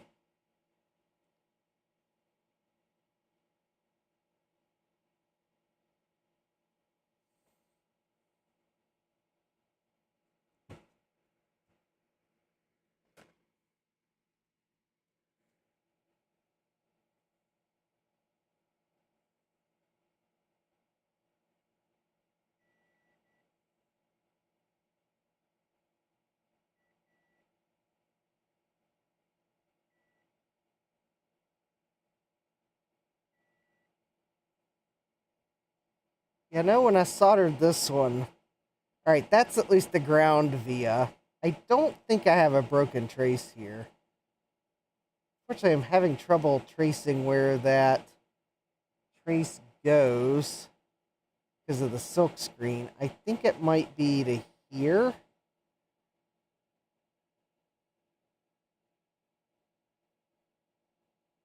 I think it's one of the pins around. Actually, maybe what I should just do is...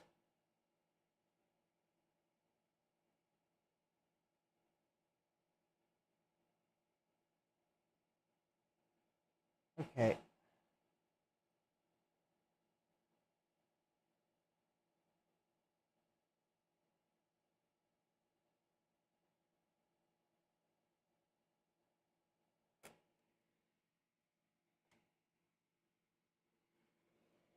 Oh, yeah, the grounds do go into the board layers.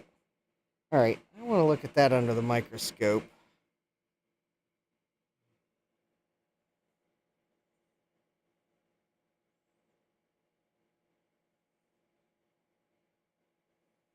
Okay, I do need to clean up.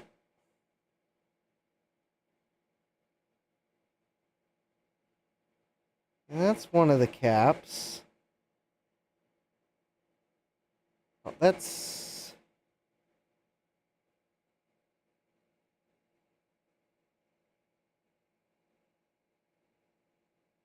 Oh, I think that is some exposed solder mask. I should probably put a dab of...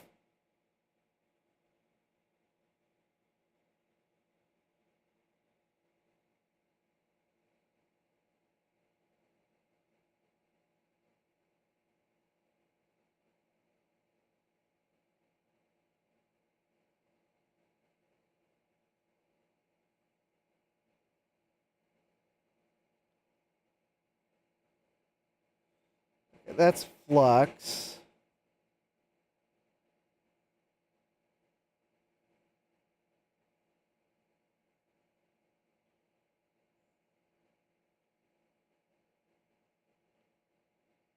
Alright, those two traces look...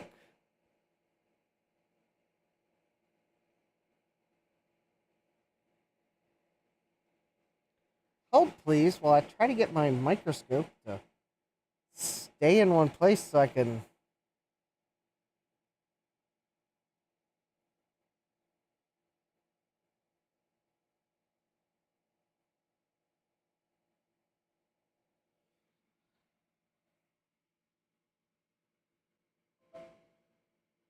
Jesse says it was whatever 3.8 liter 8 head gaskets for breakfast.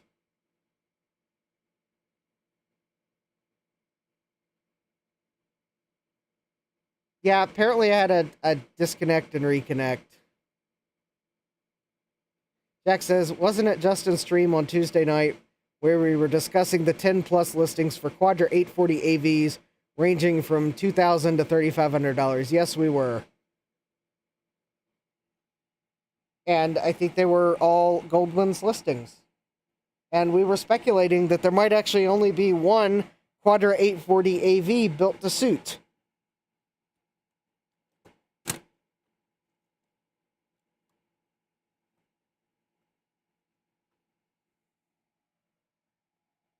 That definitely would be a question I would have as to whether he actually had all of those Quadra 840 AVs.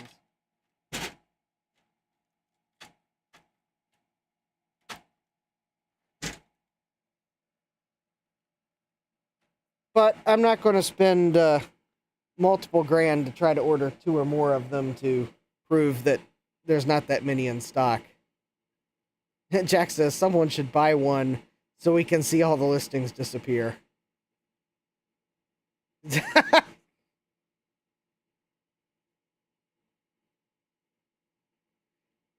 Stian says, if one of my cars does that, I'm having it cubed and putting it in the garage as a work table.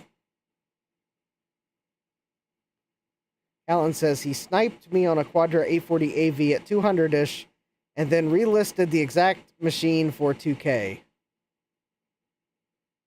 Stian says that's exactly the kind of profiteering I despise. Jack says, we just need like 200 friends to each chip in $10.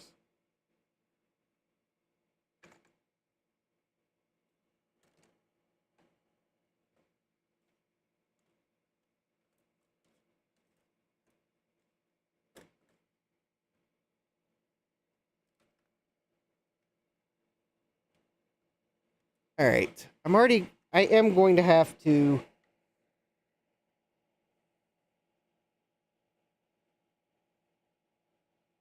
So I already have a spot where I need to put some solder mask, so I'm going to just carefully.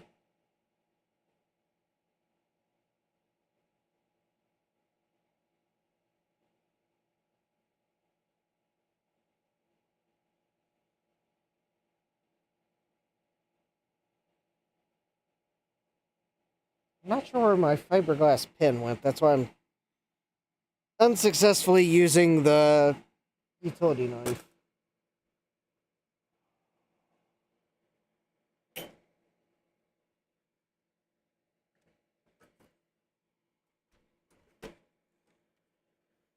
Oh, there it is.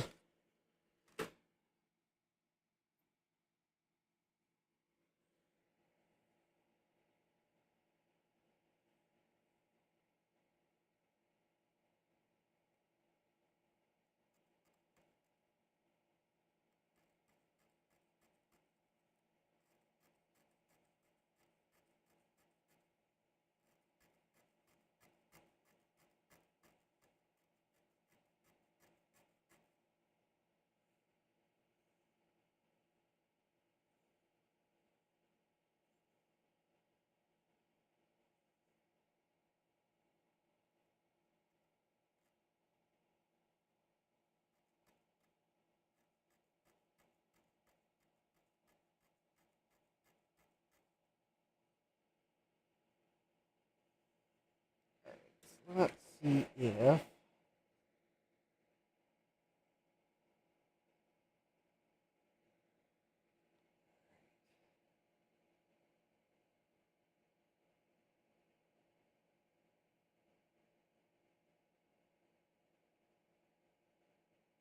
All right, so there's the solder mask removed there.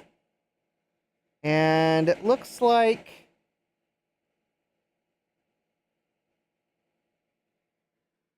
Ron says 10 likes, but 23 people watching. Fix it. Hi, Ron. Welcome. All right, so it looks like there's no trace damage there. So we'll just have to put some solder mask over that before I can replace capacitors. I would like to see.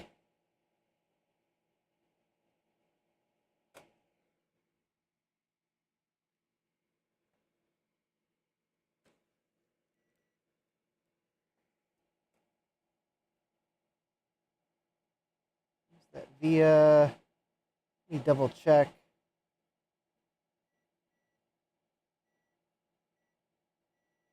All right, yep.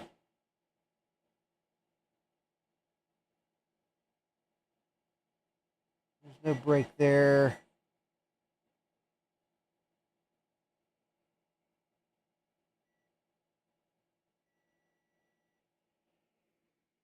All right.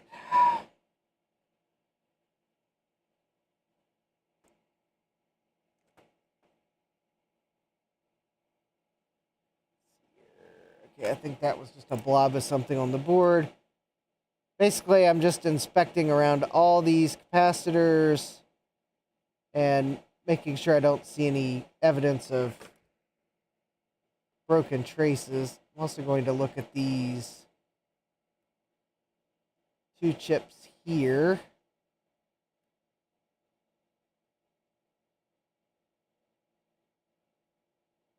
LS166As.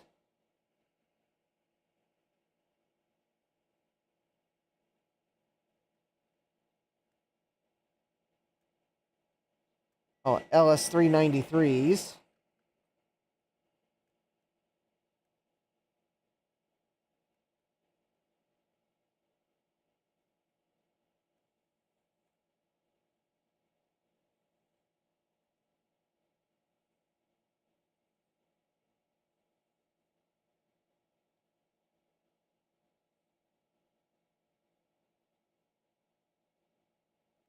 Thomas says, make it away with a reflow. Yeah. I think you're right there. I think I may get away with a reflow. All right. Let's here. Check around here. So these are the 3 surface mounts near the power connector. And, alright, I don't see any trace damage there.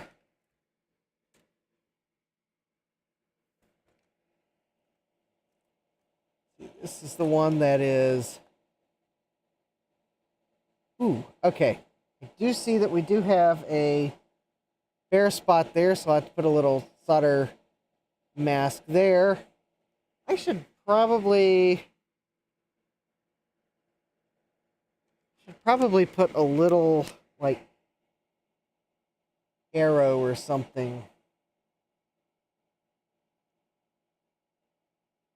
Or a dot on the board will work. Something so I can see or remember where I need to put solder mask. So that spot was definitely one of them. And, well, I know... Okay, that one is obvious, but there is this spot here. I'll put a little dot there. Oh, that's good for both of them. Okay. Just so that when I put solder mask on the board, I have a little dot to look for to remind me.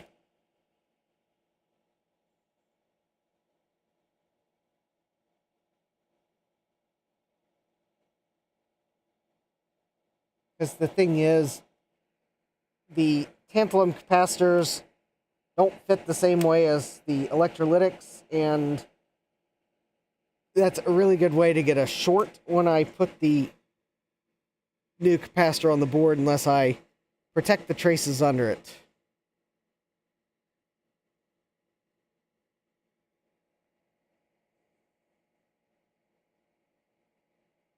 So that all looks fine.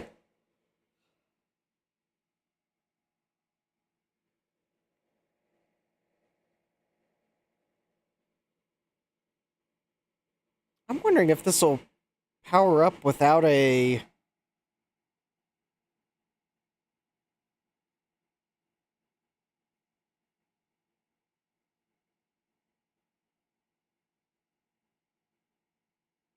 I don't replace the capacitors, will this power up? Is this where I wish I had a,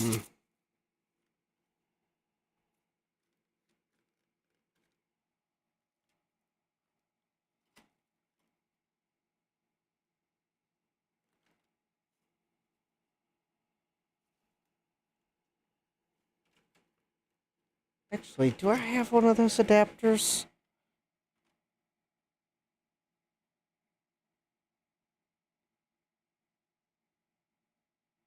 Oh, please, I remember...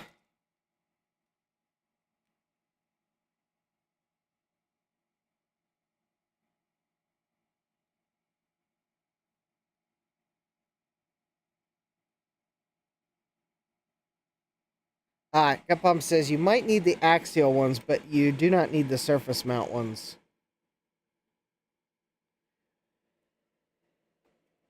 Alright. Let's do this then.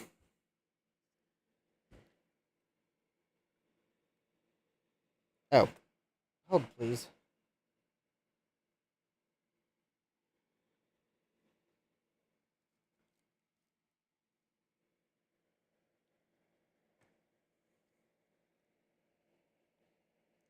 Oh, I just realized the SE30 kit has some polymer caps.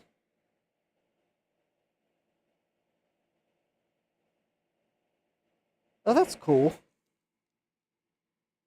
Console 5 included polymer caps for a few of them. Alright.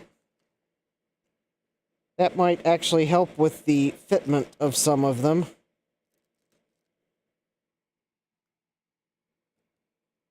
I'll have to look at exactly which ones get the polymers. I'm not sure if that was their way of fixing the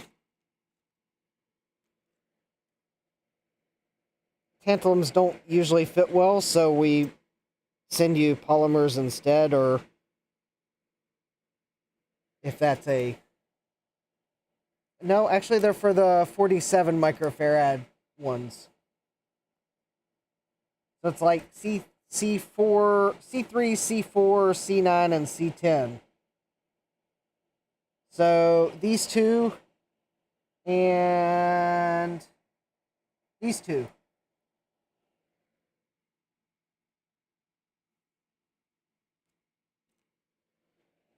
Yeah, I'm going to put solder mask on before I replace the surface mount ones. There are no broken traces around these axials, so I'm just going to go ahead and solder them in.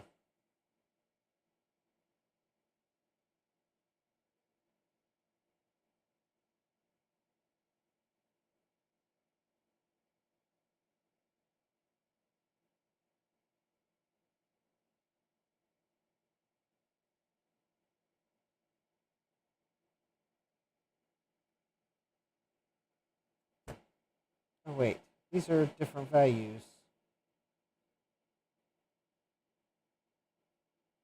Hold please. This is the 47, 470.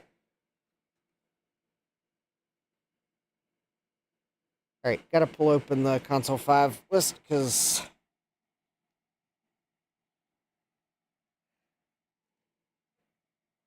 it did not fully comprehend the fact that those two through holes are different values when I removed them. Alright, SC30.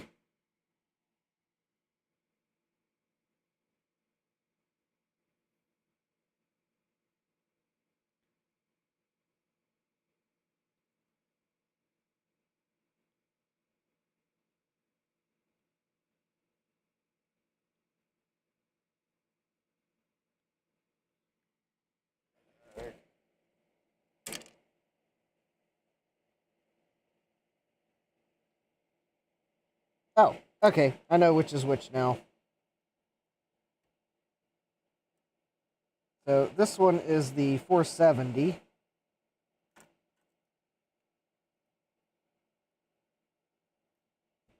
And one of these is still blocked.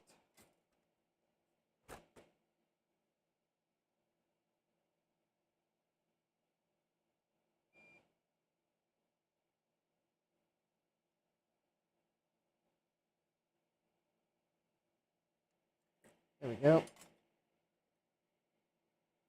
So this is the 470.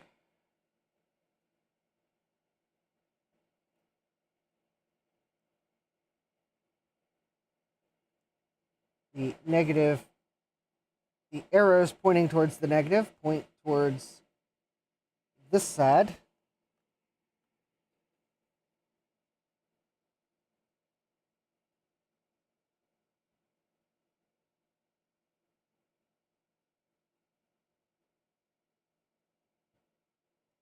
There we go. Looks good. I like to mount the through holes such that I can read the value in case I doubt that I put the correct one somewhere. I usually put them values with the value printing facing up.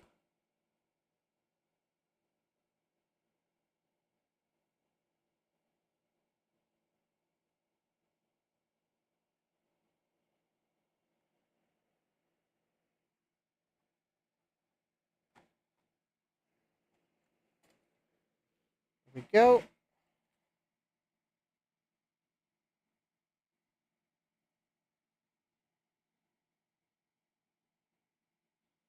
All right.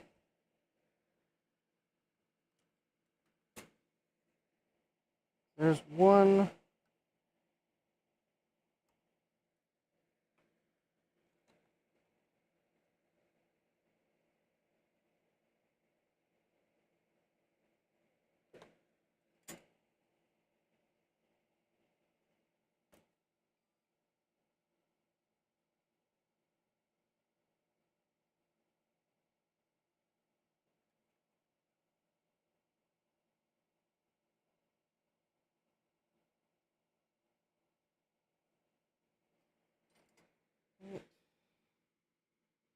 There we go. Very, very nice looking solder joints now. All right, let me get the other one.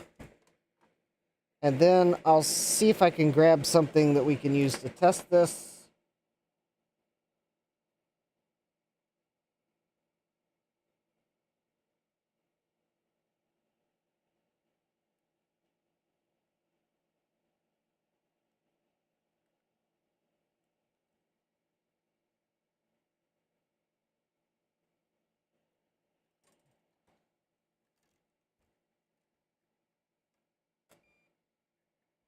I want to get an idea of if the ultrasonic cleaning happened to fix the screen issue. Or if maybe there's another issue. You know, maybe I could reflow those logic chips.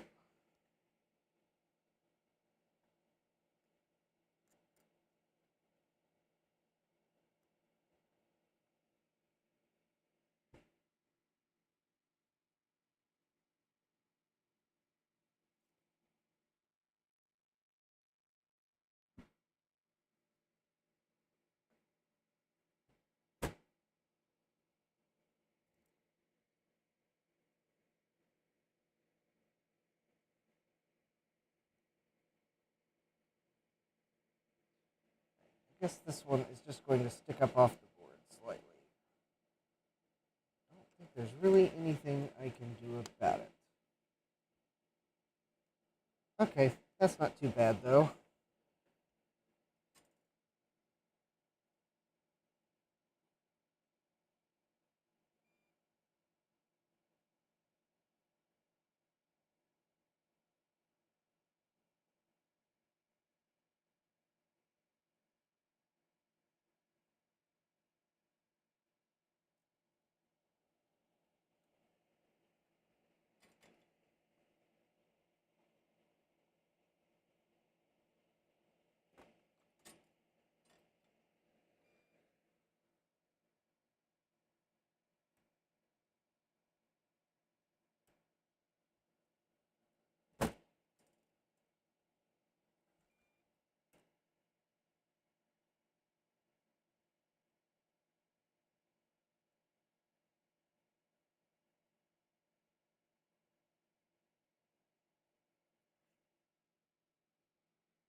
All right.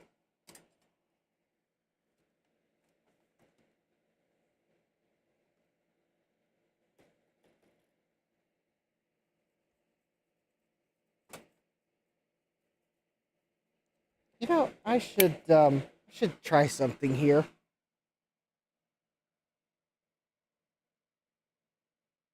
I can remember where I put it. Where did I put it after Dave's stream? Oh, here it is. Yes, I got a new toothbrush. Made the joke on Dave's stream that 5 out of 5 dentists will sell you the toothbrush they have in their office. 4 out of 5 dentists will recommend any toothbrush as long as they're paid enough. However, 0 out of 5 dentists recommend using your board cleaning toothbrush for brushing your teeth. So this is a board cleaning toothbrush.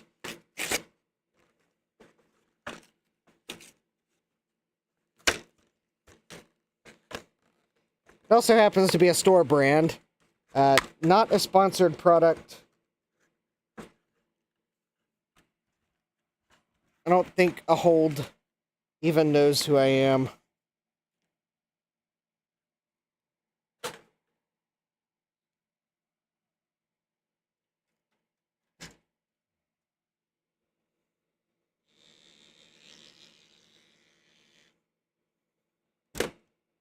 There we go. Now my boards will be minty, freshy, clean if I used mint scented isopropyl alcohol which I have no idea if that's a thing, but it would not surprise me if that were actually a thing.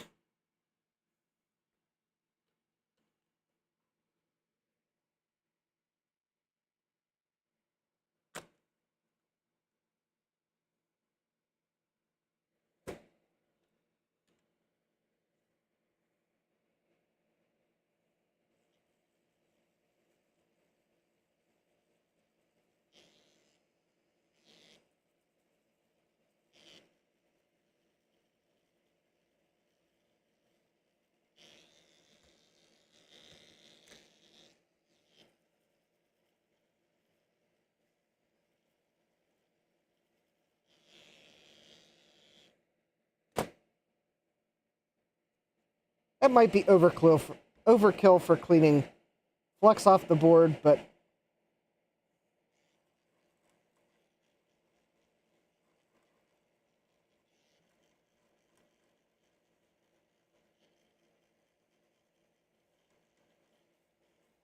it's kind of satisfying. Maybe these chips that looked a bit crusty, maybe I'll hit them with the power of an electric toothbrush and isopropyl alcohol.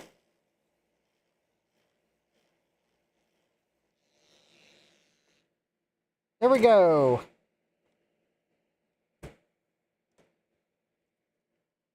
All right, so while that dries,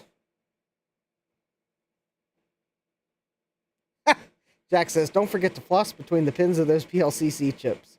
Thomas says, mint vodka. That would cost too much for the joke, because in Virginia, you have to go to a state-run ABC store. Stian says, be extra thorough on the Molar Mac. Dave says, electric toothbrush works great for that, yes. Stian says, 0 out of 10 dentists recommend not using toothpaste on circuit boards.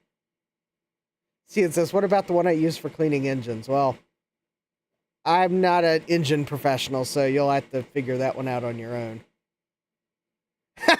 Jack says, all toothbrushes from my dentist are board cleaning toothbrushes. Same here, because I have to use softer toothbrushes than my dentist keeps on hand.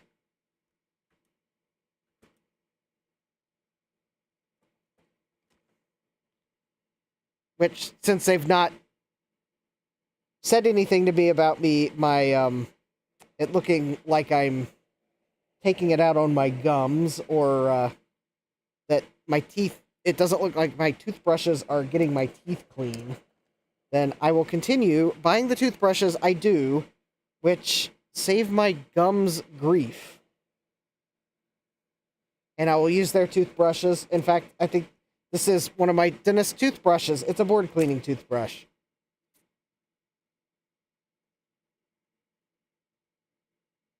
Sad Max, Jack says, so, okay, so mint vodka is a real thing, apparently. Jesse says, hard bristle toothbrushes work good, too. They're hard to find. No doubt. I get the extra soft ones, and I have to order them from Amazon. I had them on my subscribe and save, but they took them off. So then I had to order them directly through Amazon, ships from the manufacturer. And luckily, they started selling a 12-pack of them for a really good price. In fact, it was cheaper than I was getting them for a 3-pack from Subscribe and Save. So I just did that now. Jesse says Dollar Tree has them sometimes. That's where I should go get more like standard toothbrushes. But I was in the grocery store and I saw this one and it was like $8 or something. I mean, it's the store brand. It takes one AA battery and it was included. So I was like, okay, I think I can give it a try. Stian says they can't all be home runs. Yeah.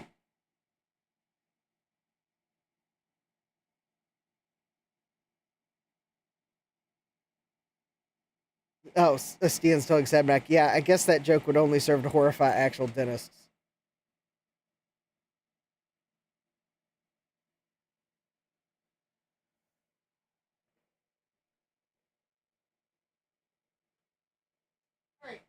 go find something to plug this in.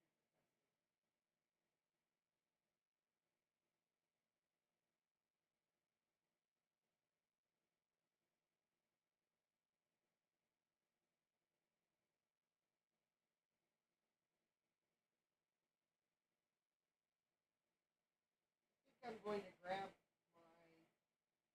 SD.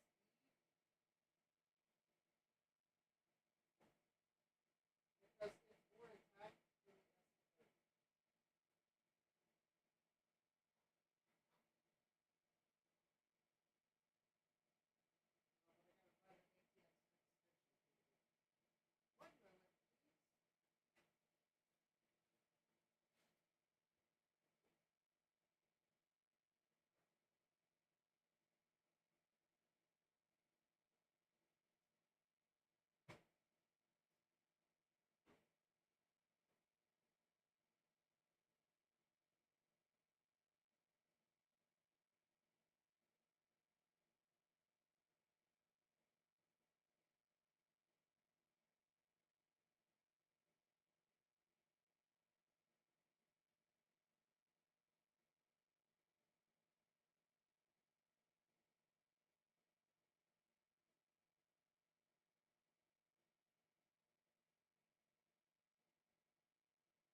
All right, got an SE.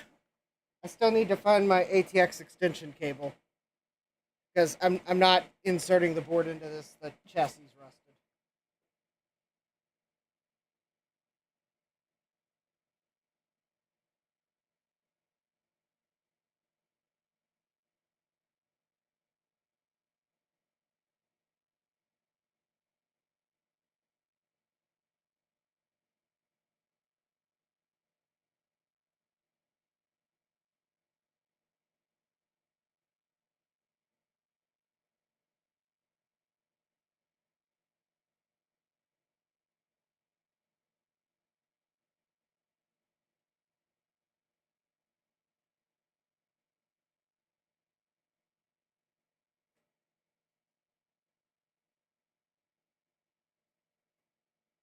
Point of the stream where I'm trying to remember if someone sent me a adapter to plug a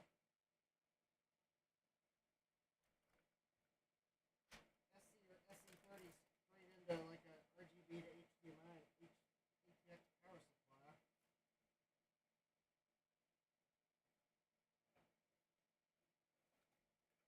Oh.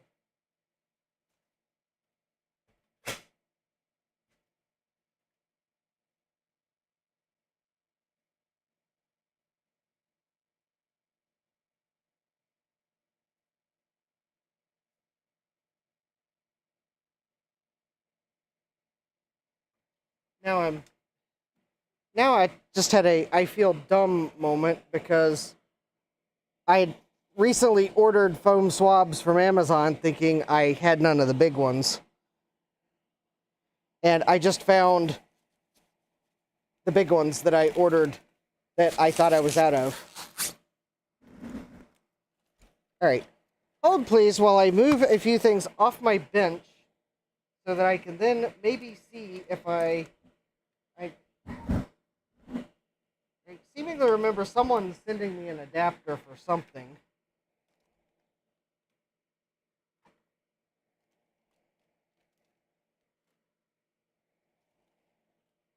And I need to move some recent eBay purchases off the workbench so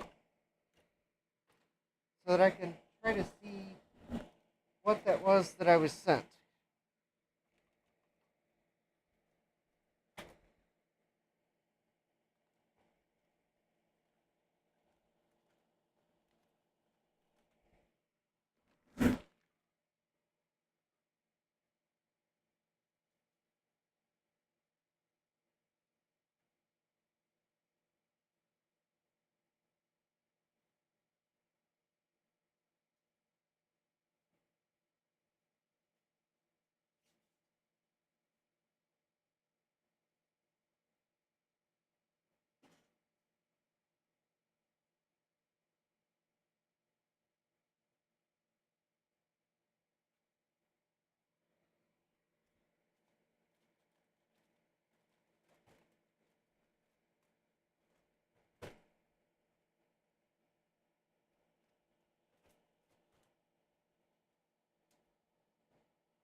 Yeah, I don't know where my ATX extension cable went to.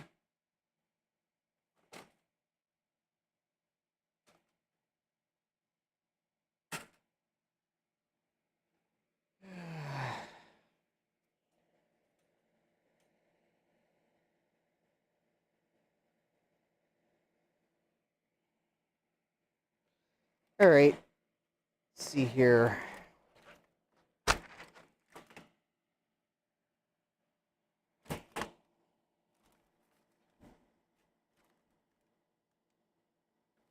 Those are...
Okay, I can't find my extension cable, so I guess we're probably not going to be able to test this.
Okay.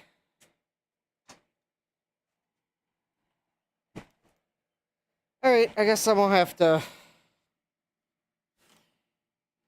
I can't find my ATX extension cable, so we're going to forget about trying to test it.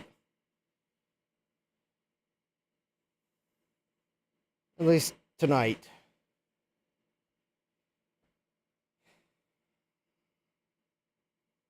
Instead, I'm going to go to Amazon and probably order another one because I have no idea what I did with it. For all I know, it's actually in a computer.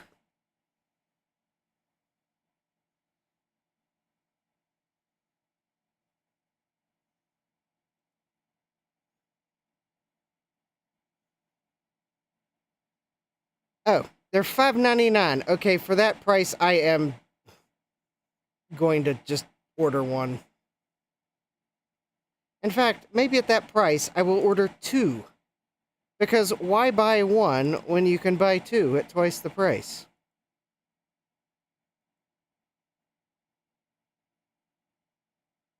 Okay, 2 ATX adapter cables delivered Saturday. Alright, well then I'm going to go ahead and...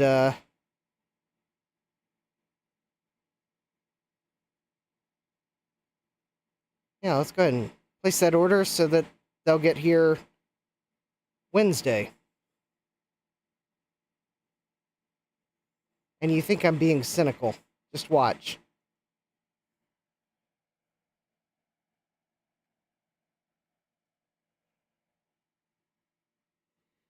I'm also going to jcm-1.com. Going to go look at the items from, I believe it Ron's computer videos.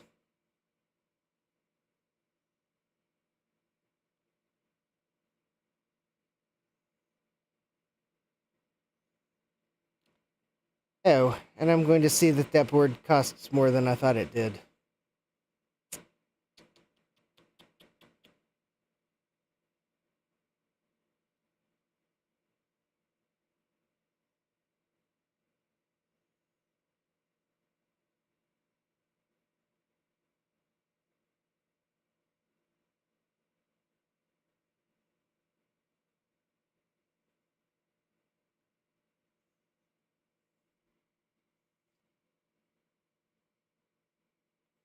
Thomas says double the chance of losing it. Yeah.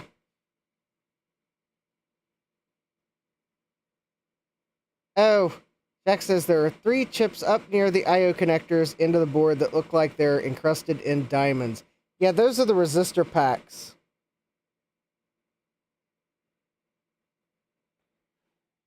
I think that's actually because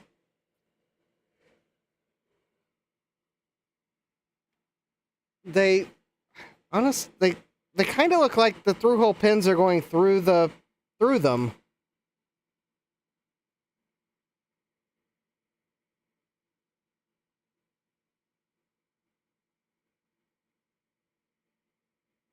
These are different than I've seen. I'm wondering if Apple was trying a different supplier at one point. Because those don't look like the Bourne brand ones. Those look like a hybrid module with through-hole pins going through it. But yeah, you're right. They did look diamond encrusted. Just to show them upright, or right side up. Oh, Gutbomb says those are somewhat common.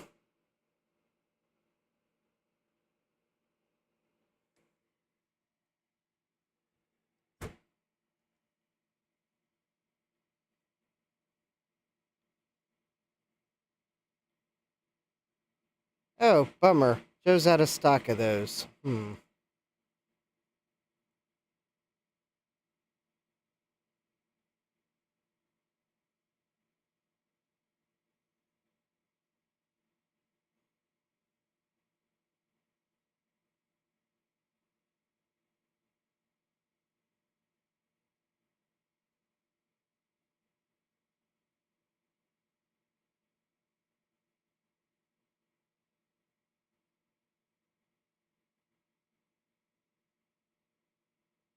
Oh, these aren't for SC30.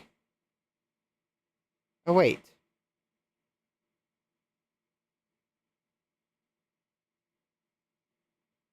I was looking at the adapters that let you just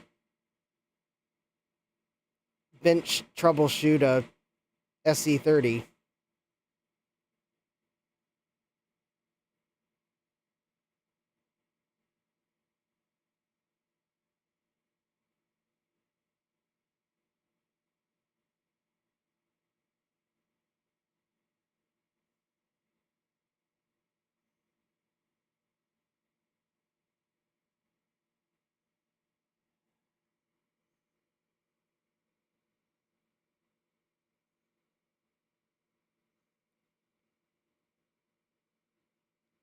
Well, Gutbomb, the SE combo board is out of stock. the SE Topper is in stock, but the SE Topper, there's a disclaimer that says there's only experimental support for the SE30.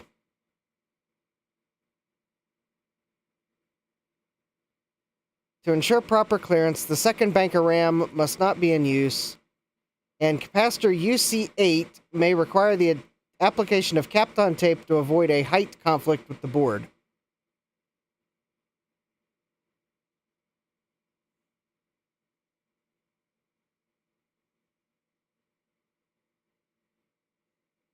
Yeah, that does kind of pose a problem for troubleshooting this.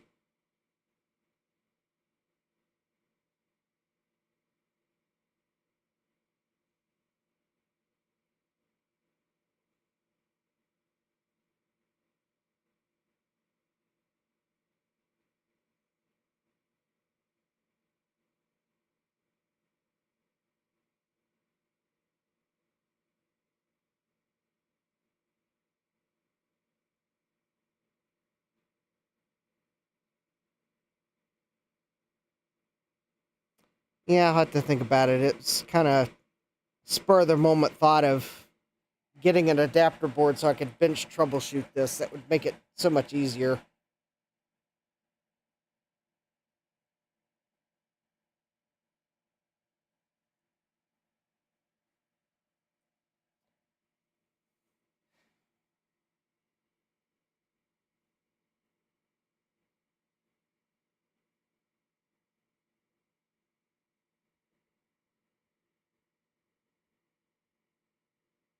Trying to think if I can remember where I might have last used my ATX extension cable.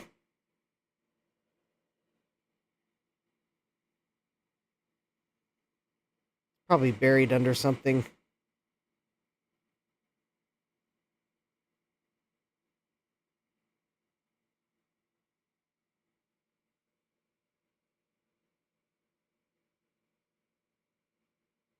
Jack says I got the one that has the VGA extension cable.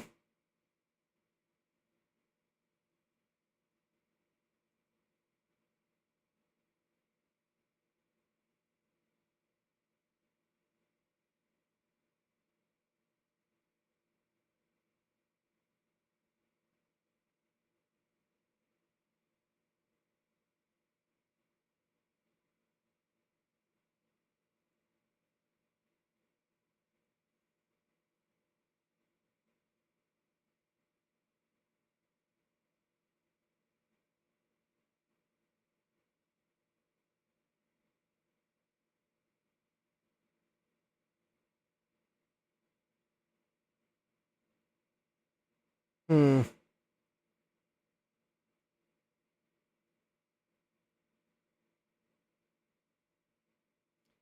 Yeah.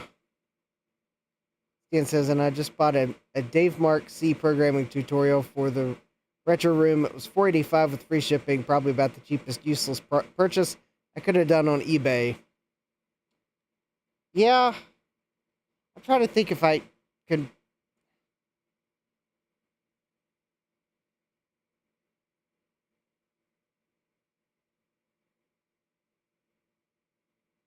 That's the thing. I want to.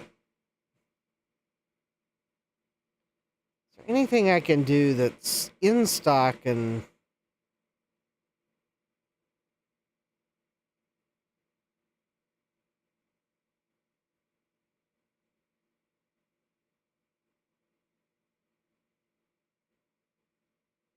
won't block my RAM slots? No.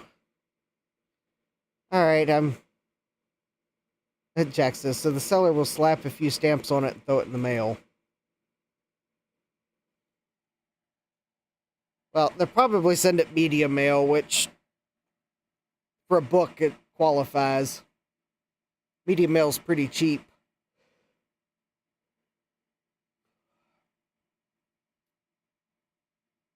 All right.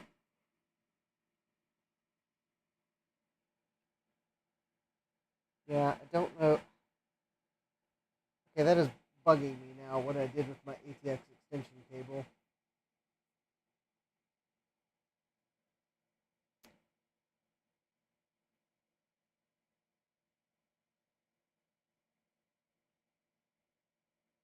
Basically, I don't really want to put this board in the chassis for my SE because the chassis is rusted at the point where the motherboard goes in, or the logic board goes in.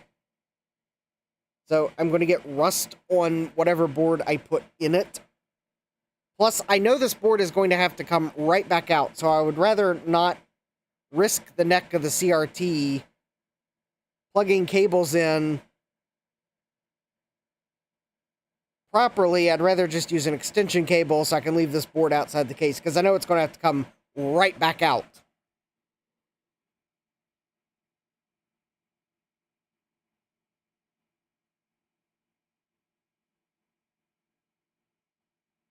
So,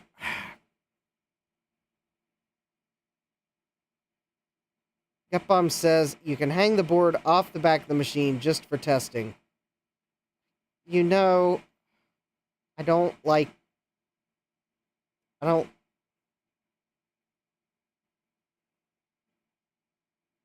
Okay. Jack says, I found my ATX extension cable. Is that helpful? Stian says, that risks the neck of the CRT even more. Yeah, I don't... Alright, well, I'm the final arbiter of risk. Also, I gotta go find my sims and ROM sim. Gepbomb says, the cable is rigid and the board is light. Well, I'm the final arbiter of the risk. If I think it's too risky, I'm not doing it. I don't...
Well... Well, the thing is, the reason why I'm really concerned about it is you can't see my bench. Well, you can't see my whole bench.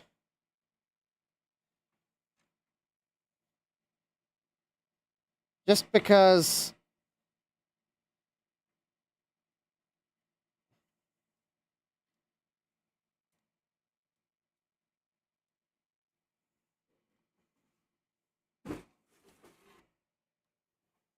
And the fact is,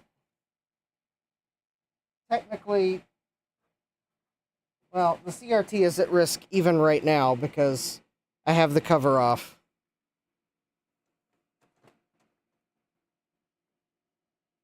And I just about spilled the isopropyl alcohol for the evening, but I caught myself. Alright. Let me plug the...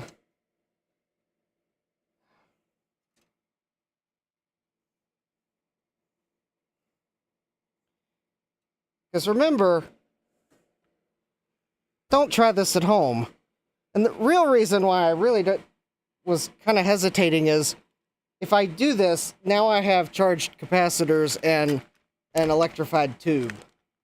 And that's really what I don't want to accidentally touch. because I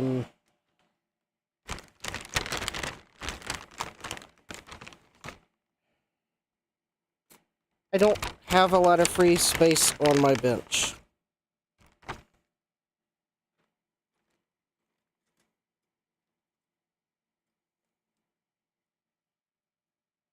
Cleaning my bench will just have to wait for some time when I can clean my bench.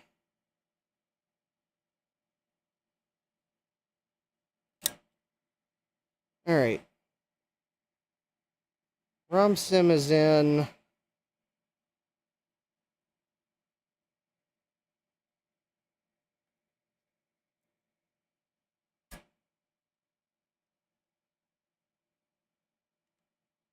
Oh, wait a minute. Are these not matching sims? No, of course they're not.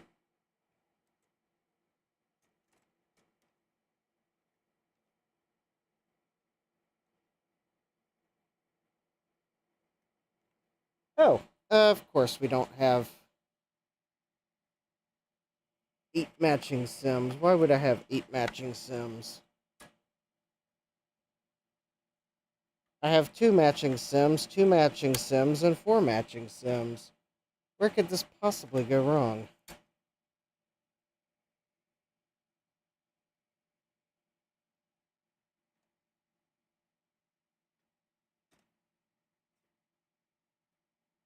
I'm presuming the 2 pairs are actually the same capacity. Alright.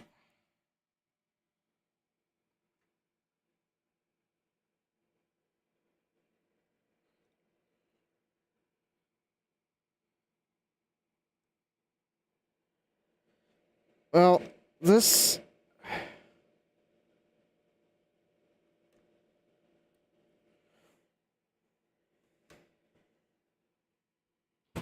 Alright. Well, this does pose a problem.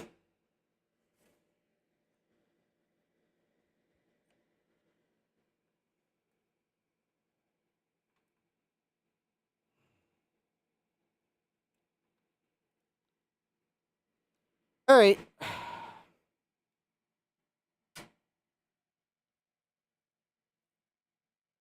I'm going to use my smart outlet to actually turn it on. Alright.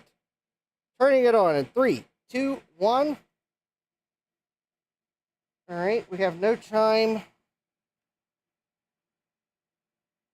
Wait a minute. I got a standard gray checkerboard screen with a mouse cursor.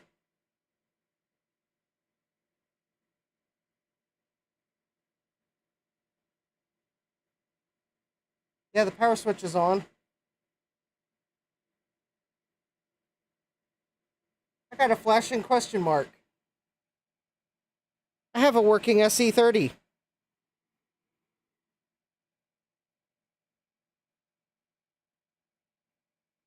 I know. I'm like... I...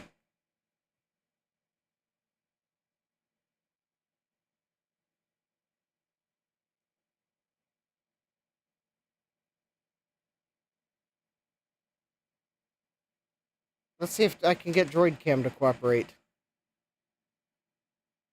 That way you can at least see what I'm seeing. Let's see here.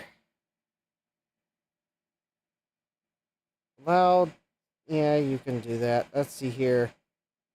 No, I don't want to rate the app. I have a new phone since I last used DroidCap.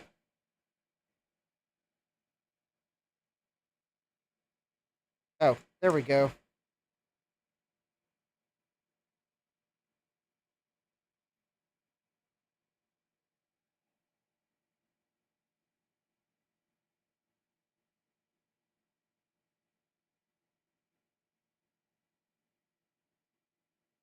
Sammy CMAC or Smazzy Mac or the serious condition with a funny name. I guess that was caused by electrolyte, because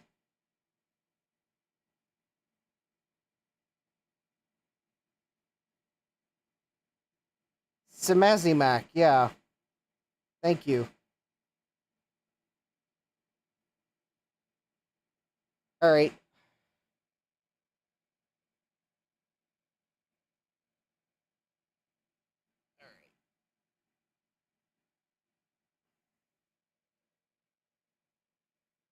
Okay, well, it's a quarter till 12.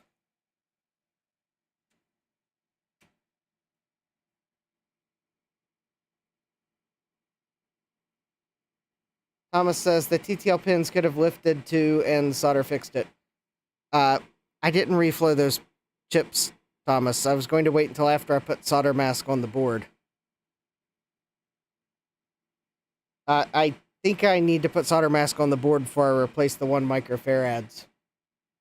I would rather just put all the caps on. Stian says, if the live stream ends, I may have to go to bed. Where's the fun in that? Thomas says, even better. Well, the problem is I have to go to work tomorrow. Much as my brain doesn't want to, but the more the week progressed, the more I didn't put a day off on the calendar for tomorrow. Despite my intention to take tomorrow off several weeks ago, it's just...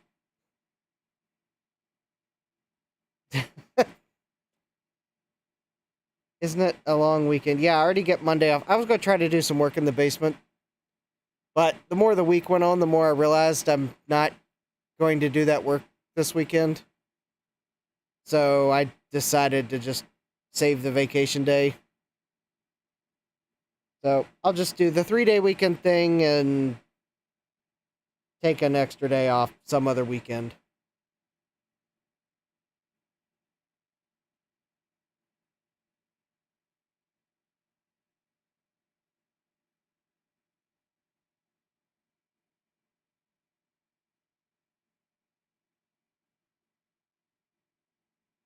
All right.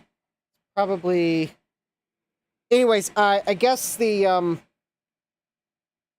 So if you were watching Dave's stream, I guess this might be a good way to end the stream.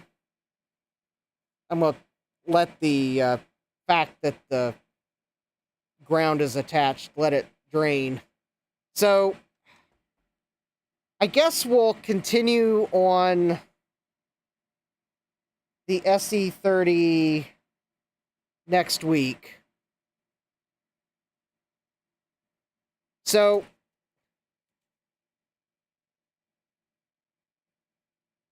probably what I should do is...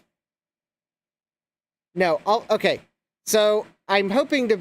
What's next after the SE30? Okay. So, here's my thoughts for next week. So, I think... Okay, so... I guess there was one channel announcement I was going to make. So, I actually will be inverting the starting times during the week. Starting next week. So, I have been needing to start my Thursday streams at 9. But it's looking like I'll be able to start them at 8 now. But it's looking like I may need to make my Tuesday streams start at 9. If I don't decide to maybe just pick another night. I have been half tempted to maybe move my streams to Mondays and Thursdays, but... Thomas is asking, has anyone heard if New South... NSW Australia is doing okay? No,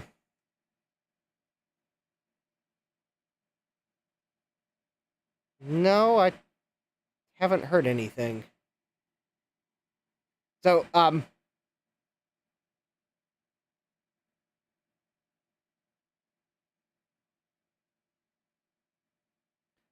Jesse's asking if I keep my Thursday streams to 9, at least for the next week.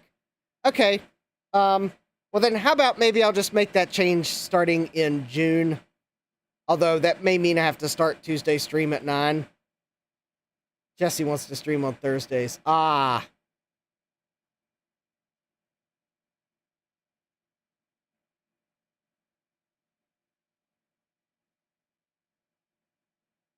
Well, maybe, I don't know, maybe I might fix my problem by, maybe I'll switch to Mondays and Thursdays. And maybe Mondays I can start at 8. And then maybe I can still start Thursdays at 9. Oh, Thomas says heavy rain flooding. Oh, I haven't heard any updates. So, all right, so stay tuned for that. I haven't totally said yes to, I'm going to switch from Tuesday to Monday, but it would fix some conflict issues. Might also make me more likely to want to look forward to Mondays, because then I get to hang out with you all. But we'll see. But maybe I'll leave Thursdays at 9, and maybe moving Tuesday to Monday, that would fix the... Because I do like having at least one stream where I can go for 4 hours. I don't mind having the other one be 3 hours, but at least I can have, like, a slightly longer stream. So if I want to work on something I know will take a little bit longer, I just save it for the long stream night. I'm totally fine having a mismatched start time, but... May make the eBay deliveries more complex. Yeah, that's true. Anyways, I may change up my streaming nights. So take a look for that. I'm also tempted to start multi-streaming again. Although the fact that I'm only got like $37 of pledges on Patreon and $1 of pledges on Coffee is kind of giving me a little bit of a pause, because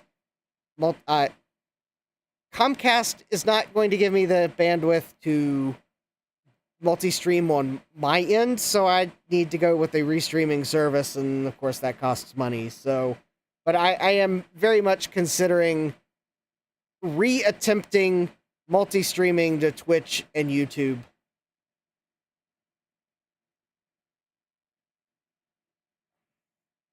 I'll just add $10 a month to my expenses, because my Creative Cloud subscription went up because Adobe renewed me a day early. I'm disappointed they did that. But to get back at them, I canceled my Adobe stock subscription, so take that, Adobe. So the net effect is I'm paying Adobe the same amount of money. It's just all for Creative Cloud instead of 50-50. Should be illegal to renew your subscription a day early. Actually, it probably is, but Jack says, I've mostly switched over to Affinity stuff from Adobe. Dave says, I'll be streaming Monday for Memorial Day instead of Sunday this week. Stian says Adobe should be illegal. All right. Well, actually, Dave, if you're streaming Monday, then that probably means I can join more of your stream. So that's actually good. So maybe I'll be able to actually be on your stream for longer. So, yeah, okay. That's good to know that I can... Actually, that's kind of good, Dave, because I was actually thinking of going to the arcade on Sunday afternoon. So now that I know that your stream is on Monday, that lets me actually maybe finally make good on my threat to go check out this arcade up in Orange, Virginia, because they're doing something special on Sunday. So I was thinking of actually going up and checking it out on Sunday. So knowing that I wouldn't be missing your stream or having to try to like do a remote stream with total strangers in the area. Yeah, that actually might mean I'm going to completely ditch all the work I had planned to do this weekend, or most of it, and go to the arcade Sunday afternoon and join Dave's stream on Monday. So, that actually helps my schedule. Yes, of course, if I go check out the arcade, I'll probably post some things to socials and my to the YouTube community page. I'll try to at least take some photos, even if I'm suspecting they may be crowded because it's Memorial Day weekend. So I'm not going to expect that I will be able to do any video, but I will at least try to take some photos so that if any of y'all happen to be in the area and want to check it out, you'll at least kind of know what they have. Jesse says the Monday stream is appreciated here as well. So yeah, anyways, so maybe this weekend I will get to check out this arcade finally, and I'll try to take some photos just to kind of document what they have. It's a family-run arcade, so it looks pretty cool. I think Sunday they're having double ticket day, because they do have some they have some games where you get tickets and can get prizes, but they have arcade cabinets as well, so. Anyways, yeah, so I think next week we'll continue on the SE30. Hopefully I'll get those ATX extension cables Saturday like Amazon told me. They did charge my card like 10 or 15 minutes after I placed the order. So that is a good sign that they're actually processing the order and are going to ship it sooner rather than later. I would have been worried if it was still Saturday and they hadn't charged my card, but I got the text message from my bank letting me know there was a charge, and it was from Amazon, and it was for that amount. So I'm pretty sure those are my cables. So maybe I will actually get them Saturday. Jack says, Amazon never lies. And the HTML closing tag, lie. Yeah. So, I guess, I think one thing I will do this weekend so that you all don't have to wait for it, because there are some things that just don't do great on live streams, and waiting for... Hold, please, while I... Is that a mosquito? I can't tell what it is. Oh, I thought there was a mosquito in my basement. It was going to be exterminated. If it flies over this way again, it's in trouble. And Stian says, ooh, squirrel. No, it's a bug, and I thought it was a mosquito. If it is a mosquito, because unfortunately, Mr. Rex there doesn't like mosquitoes. He's scared of them. But, so we'll look at the SE30. Hopefully I'll get the ATX extension cable. But yeah, this weekend, possibly during Dave's stream, I'll actually put the solder mask on the board so we don't have to wait for that on Monday. And then the other thing is I should have my cache chips. So we will... Oh, update. It did take a while, but the second cache chip did pass. I'll test the others this weekend. Maybe on Dave's stream. But hopefully we'll get the cache chips in, so I think the other stream next week will be putting computers back together, because I'll actually be able to upgrade the cache. And if you're wondering why in the world I would like to hold off putting that computer together until I have cache chips, it's because the cache chips are right here on the board, which is conveniently located under the drive cage. So it's pretty much a... I would rather just put this thing back together once, so we're gonna go for the cache upgrade. Because, why not? It would have cost an arm and a leg back in the day, but luckily those cache chips are still pretty cheap if you can manage to find them at the right price. So, yeah, I should hopefully have those cache chips next week. I'm getting tongue-tied here. So I think that's what's on deck for next week. And then I think after one more stream to attempt to put the PCs together, then I think the next thing I want to look at is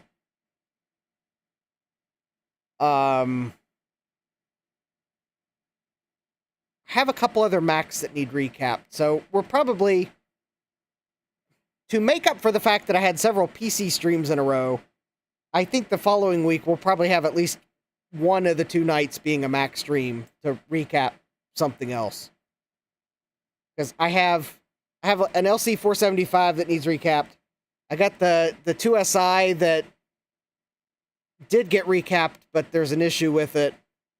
I've got an LC2 board that needs recapped. And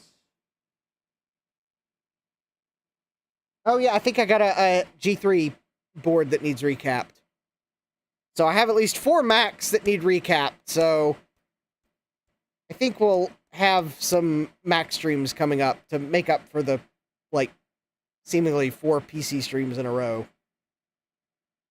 And also, I've got an Atari coming from Canada. So hopefully, at some point, we'll have an Atari ST stream. Because I've never used an Atari ST. I did see some at VCF East. They do look pretty cool. So I will have an Atari ST we will get to check out. So that's kind of some things to look forward to in terms of streams. And I got some other things to work on too. So I think luckily... Oh yeah, there was one other update. You probably see my Emerson PC there. So after the stream on Tuesday, I attempted to burn some new ROM chips just because I was curious if the ROMs were corrupted, and that didn't fix the issue. If it had, I would have mentioned it at the beginning of the stream.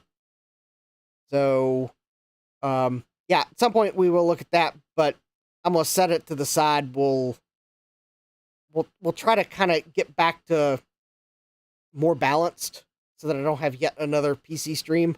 Although I'm not going to promise I won't have any more PC streams, but because I will have them, but I'm going to try at least get a couple Mac streams in to kind of make up for all the PC streams.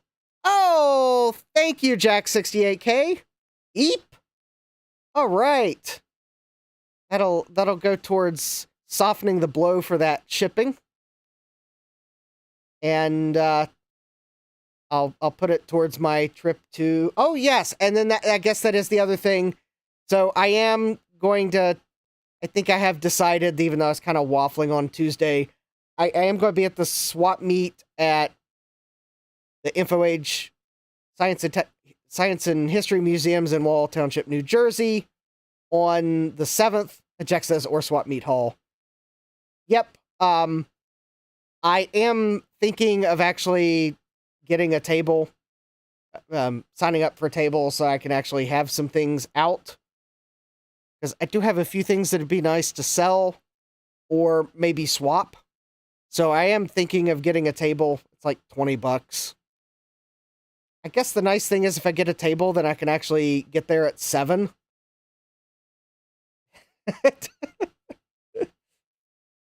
And set my stuff out.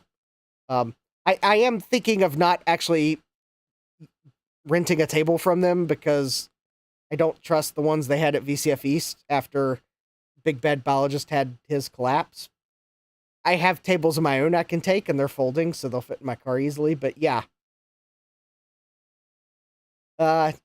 Jean-Francois says, thinking of going to that swap meet too. Ah, awesome. So I guess if you are there, just keep an eye out. I'll be wearing my cap. Unless it's like really sunny, I will warn you that if it's like really sunny and I'm afraid my ears are going to sunburn, I will wear a cap that gives me a little more shade so that I don't have to like keep slathering on sunscreen every 15 minutes because it then just gets in my eyes and I'm miserable. But I will at least try to be wearing my hat at least before it gets super sunny. So just keep an eye out, and I will try to remember to bring stickers and buttons. So, but yeah, I'm thinking I've got some things that I think I can get ready in time to take to sell, kind of defray the cost of the trip.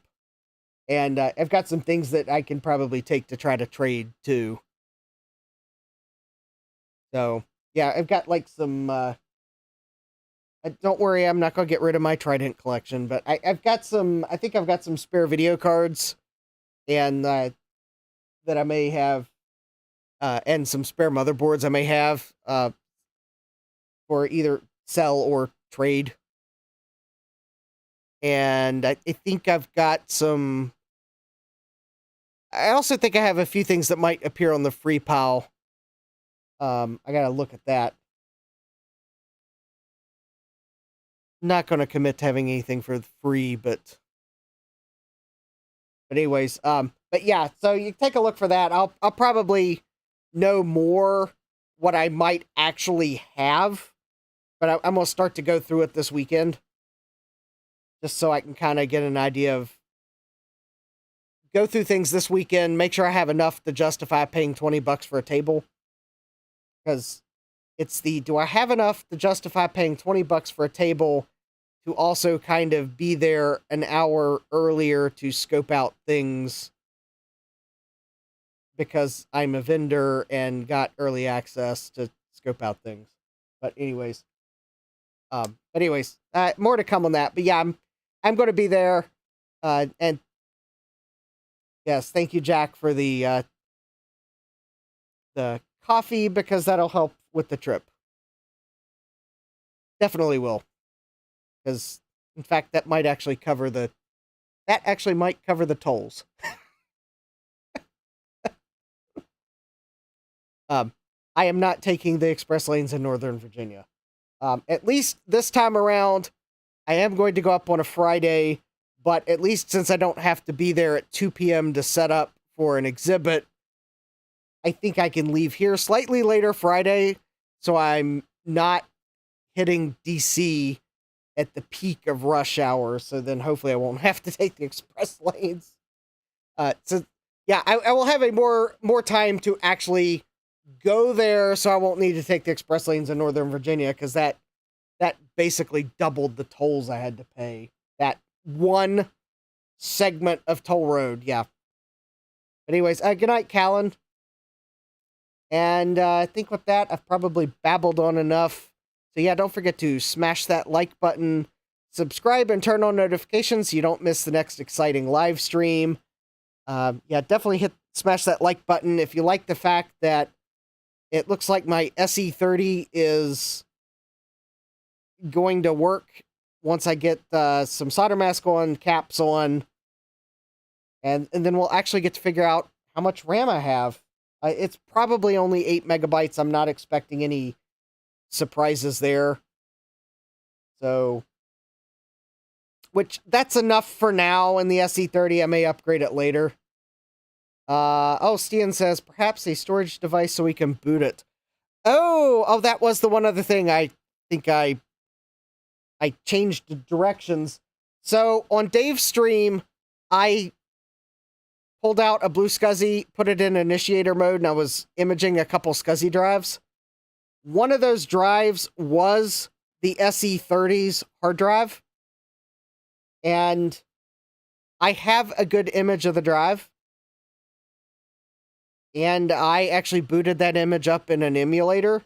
So I believe if I wanted to, I could jam that 40 megabyte hard drive back in the SE30 and it would work. Now, if you go watch Dave's stream, you'll know what's on that drive. Spoiler alert, it's not very exciting, but it would boot the SE30. And it is I think may be the original 40 megabyte hard drive, and it appears to be in good working order. I don't think there were any bad sectors when the blue SCSI imaged it. Yeah, or you can get the spoiler in the chat. Or actually, it's not really that big of a... It was word perfect, so I mean, okay. I spoiled it. Yeah. macOS 7.1 and word perfect. Oh, and Norton Utilities. Jack says, oh, sorry, spoiler, lol. Yeah. Anyways, so we do have a boot device for the SE30. I can put the original hard drive back in it. I can put a blue SCSI on it with the original hard drive image. I have options. So we do have a boot image. Now, the SE30 that I was using for testing I also imaged its hard drive. It actually had 5 bad sectors and appeared to be blank, so I think someone formatted the drive or the drive is otherwise failing. But the SE30's hard drive, I got a good image, so we've got boot options, and we can even use the image that was on it, because I already looked. I can't find any personal data on it at all. I think they were saving their WordPerfect documents on floppy disks. So anyways, we have a boot image. That's not going to be an issue. So yes, we'll get, once I recap the SE30, we can start to put it back together, and we'll put it back together and see if the analog board needs any work. I do have the cap kits on hand for the analog board and the power supply. But Jack says I should try Norton Unerase. I might try that offline. In fact, I might try that offline on the SE's hard drive, because I kind of was... I don't really want to snoop on their personal data. But the reason why I would kind of like to see what the computer might have been used for, and if there were any software that that's not archived. So anyways, it's kind of the more of the curious thing is, was there any software or drivers running on it that were special and not archived, that might also give me a clue as to what the computer was used for? Because the SE30 with WordPerfect on it, it tells me someone was using it for word processing, like pretty much exclusively, which I guess I can't blame them. The SE30 would have been a really nice, albeit kind of expensive, but I don't know that it wasn't a second life of that computer as a word processing machine, that it might have been a hand-me-down and they were just using it for WordPerfect. It's also possible that maybe they wrote big documents, so the SE30 was kind of needed just because they wrote really large documents. Yeah, as Jack says, I'm obviously not looking for people's taxes and evidence of their extramarital affairs. Yeah, I'm not looking for... I don't want to know their secrets. I'm more interested in, can I learn enough about the system to maybe learn what it might have been used for, to maybe explore that side of it if it was used for anything interesting, or to realize there was some special driver on it that hasn't been archived. Granted, the SE didn't have any expansion cards in it, so I don't have any reason to believe that it had special drivers on it, but it could have had one and it was removed. It could have had something plugged into an external port. So that's kind of more of the why I might try running Unerase. I could care less about their secrets. It's more of the being able to learn things these computers were used for that could be interesting for re-exploring something. Yeah, as Jack says, and I think Jack really knows what I would be looking for. Fun, long-lost system extensions. Yep. That's really the other thing that I would be more interested in. Sure, an application that's been lost to time that I happen to find the copy of, that'd be cool. A driver that someone's looking for that hasn't been archived yet, that would be cool. But yeah, there were some really interesting and fun extensions for the Mac. Some of them did totally silly things. Some of them did very useful things, and people are looking for copies of them. And you never know when you're going to get one of these vintage Macs that still has a working drive and that extension turns up on it. The SE30's drive, unfortunately, no. The only extensions I think that loaded on it were from Norton Utilities. So, no fun extensions on that one, but a formatted drive from an SE? Might find something interesting there. Just saying. Jesse says, CEO needs to type documents too. Yeah. Anyways, I think that'll be it for tonight. I'm glad you all could join me here to hang out and have some fun. We had a little bit of eBay regret, a little bit of, wow, these chips take a long time to test. Got the cool mug from Dave, which I am going to take upstairs, so I remember to wash it so I can use it. So thanks again, Dave. And I'm glad I could help with your Macintosh spoof video, so I will enjoy my memento of that spoof video and the coffee that will go in it.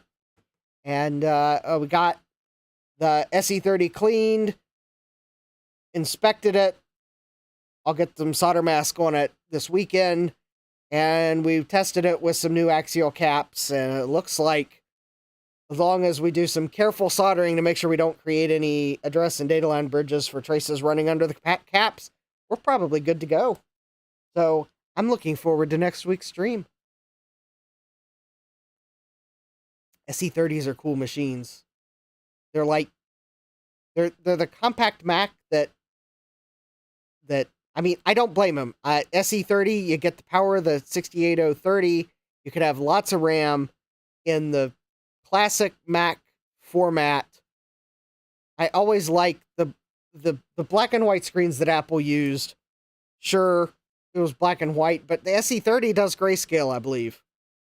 So, does it do grayscale? Because I know it's got color quick draw on the ROMs. I mean, even if it's black and white, Apple used a really nice phosphor in their monitors. They were very nice. I mean, they were designed for doing word processing and WYSIWYG publishing. I mean, the SE30 is a nice Mac. Yeah, Jack says, super excited for your SE30. I'm glad that I am glad that I was able to look through the noise of eBay and be very patient and look for an SE30 that I thought had the best chance of being able to restore it and not falling for the temptation of bidding for SE30s that ended sooner. Because I was watching this SE30 I bought, there were a few that ended, like, before it. And a couple of them I was like, well, do I try to bid on these because they're going to end sooner? But I decided, nope, I'm going to wait for this auction. And I'm going to go for this one. It looks like it's in good shape. Yeah, the mismatched case, but no big deal. So I decided, it's like, okay, we're going for this one. And I'm glad I did. I was able to get it, and it's going to clean up nicely.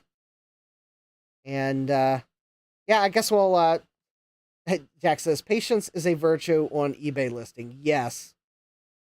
Justine asks, what's everyone's favorite classic Mac? For me, it's the 2CI. Ooh, I might have to think about that one, because that is actually a difficult question. What my favorite one is. Because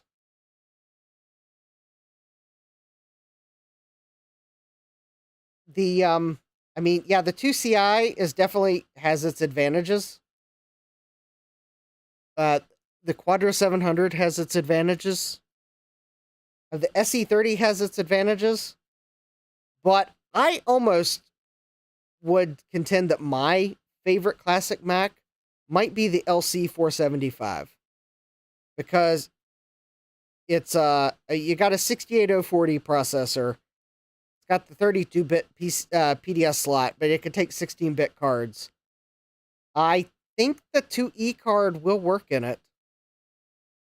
I mean, granted, you're gonna have to run it in 24-bit mode. But you get a color Mac at a decent speed, and it's a full 32-bit bus. I mean, the graphic speed isn't amazing, but it's got a decent SCSI chip in it, and the graphics are decent. As Stian says, the 2E card does work in the 475. So you got a small Mac. Granted, it was designed for education and consumers, but you got a small Mac. It's got a decent SCSI chip, decent graphics for what it is. You can put the 2E card in it, and it doesn't take up much space, and you either drop the 12-inch monitor on it, and it looks like it could be in a school, or you put a slightly larger monitor on it. And so that one might actually be my favorite, just because you get color, it's not very big, you can put a decently large monitor on it, or a decently small monitor on it, and you can run you can run it like it would have been in schools. So you kind of get to check out some of that education software. So yeah, Stan says, was telling to Jack, least favorite for me is the color classic, or as I call it, the ugly ducking. Jack's telling, for me, it's classic 2. Stan's, my first Mac was the 128K as well. Jean-Francois was the 128. First one was the 128. Cool. Going from a VIC-20 to that was amazing. Like magic. Oh, I bet that was. Dave says, my first Mac was a 128K Mac, bought new in 84. Nice.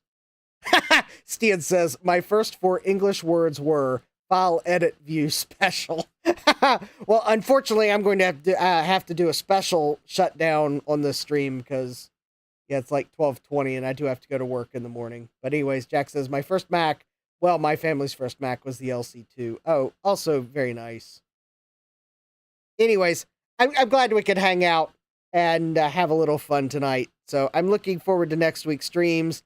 So I guess check out Dave's stream on Monday, especially if you're in the US and have Memorial Day off on Monday. And then next week, my streams will be Tuesday and Thursday. I haven't made the potential move to Mondays and Thursdays yet. And we got the SE30 and try to get those PCs back together, including hopefully I'll get those 5-volt cache chips so we can finally get those PCs back together so I can get all those parts off my workbench so I can clean it. Anyways, with that, I hope you all have a great rest of your day. Take care and God bless. Computerized Start is brought to you by my awesome patrons on Patreon and by your tips and memberships on Ko-fi. These and other channel supporters make my live streams possible. You too can become a channel supporter with tiers starting at just $1. Don't forget to smash that like button. And if you've liked what you've seen, subscribe and turn on notifications so that you don't miss the next video or live stream. And as always, thank you for all your support. I hope to see you next time. And until then, take care.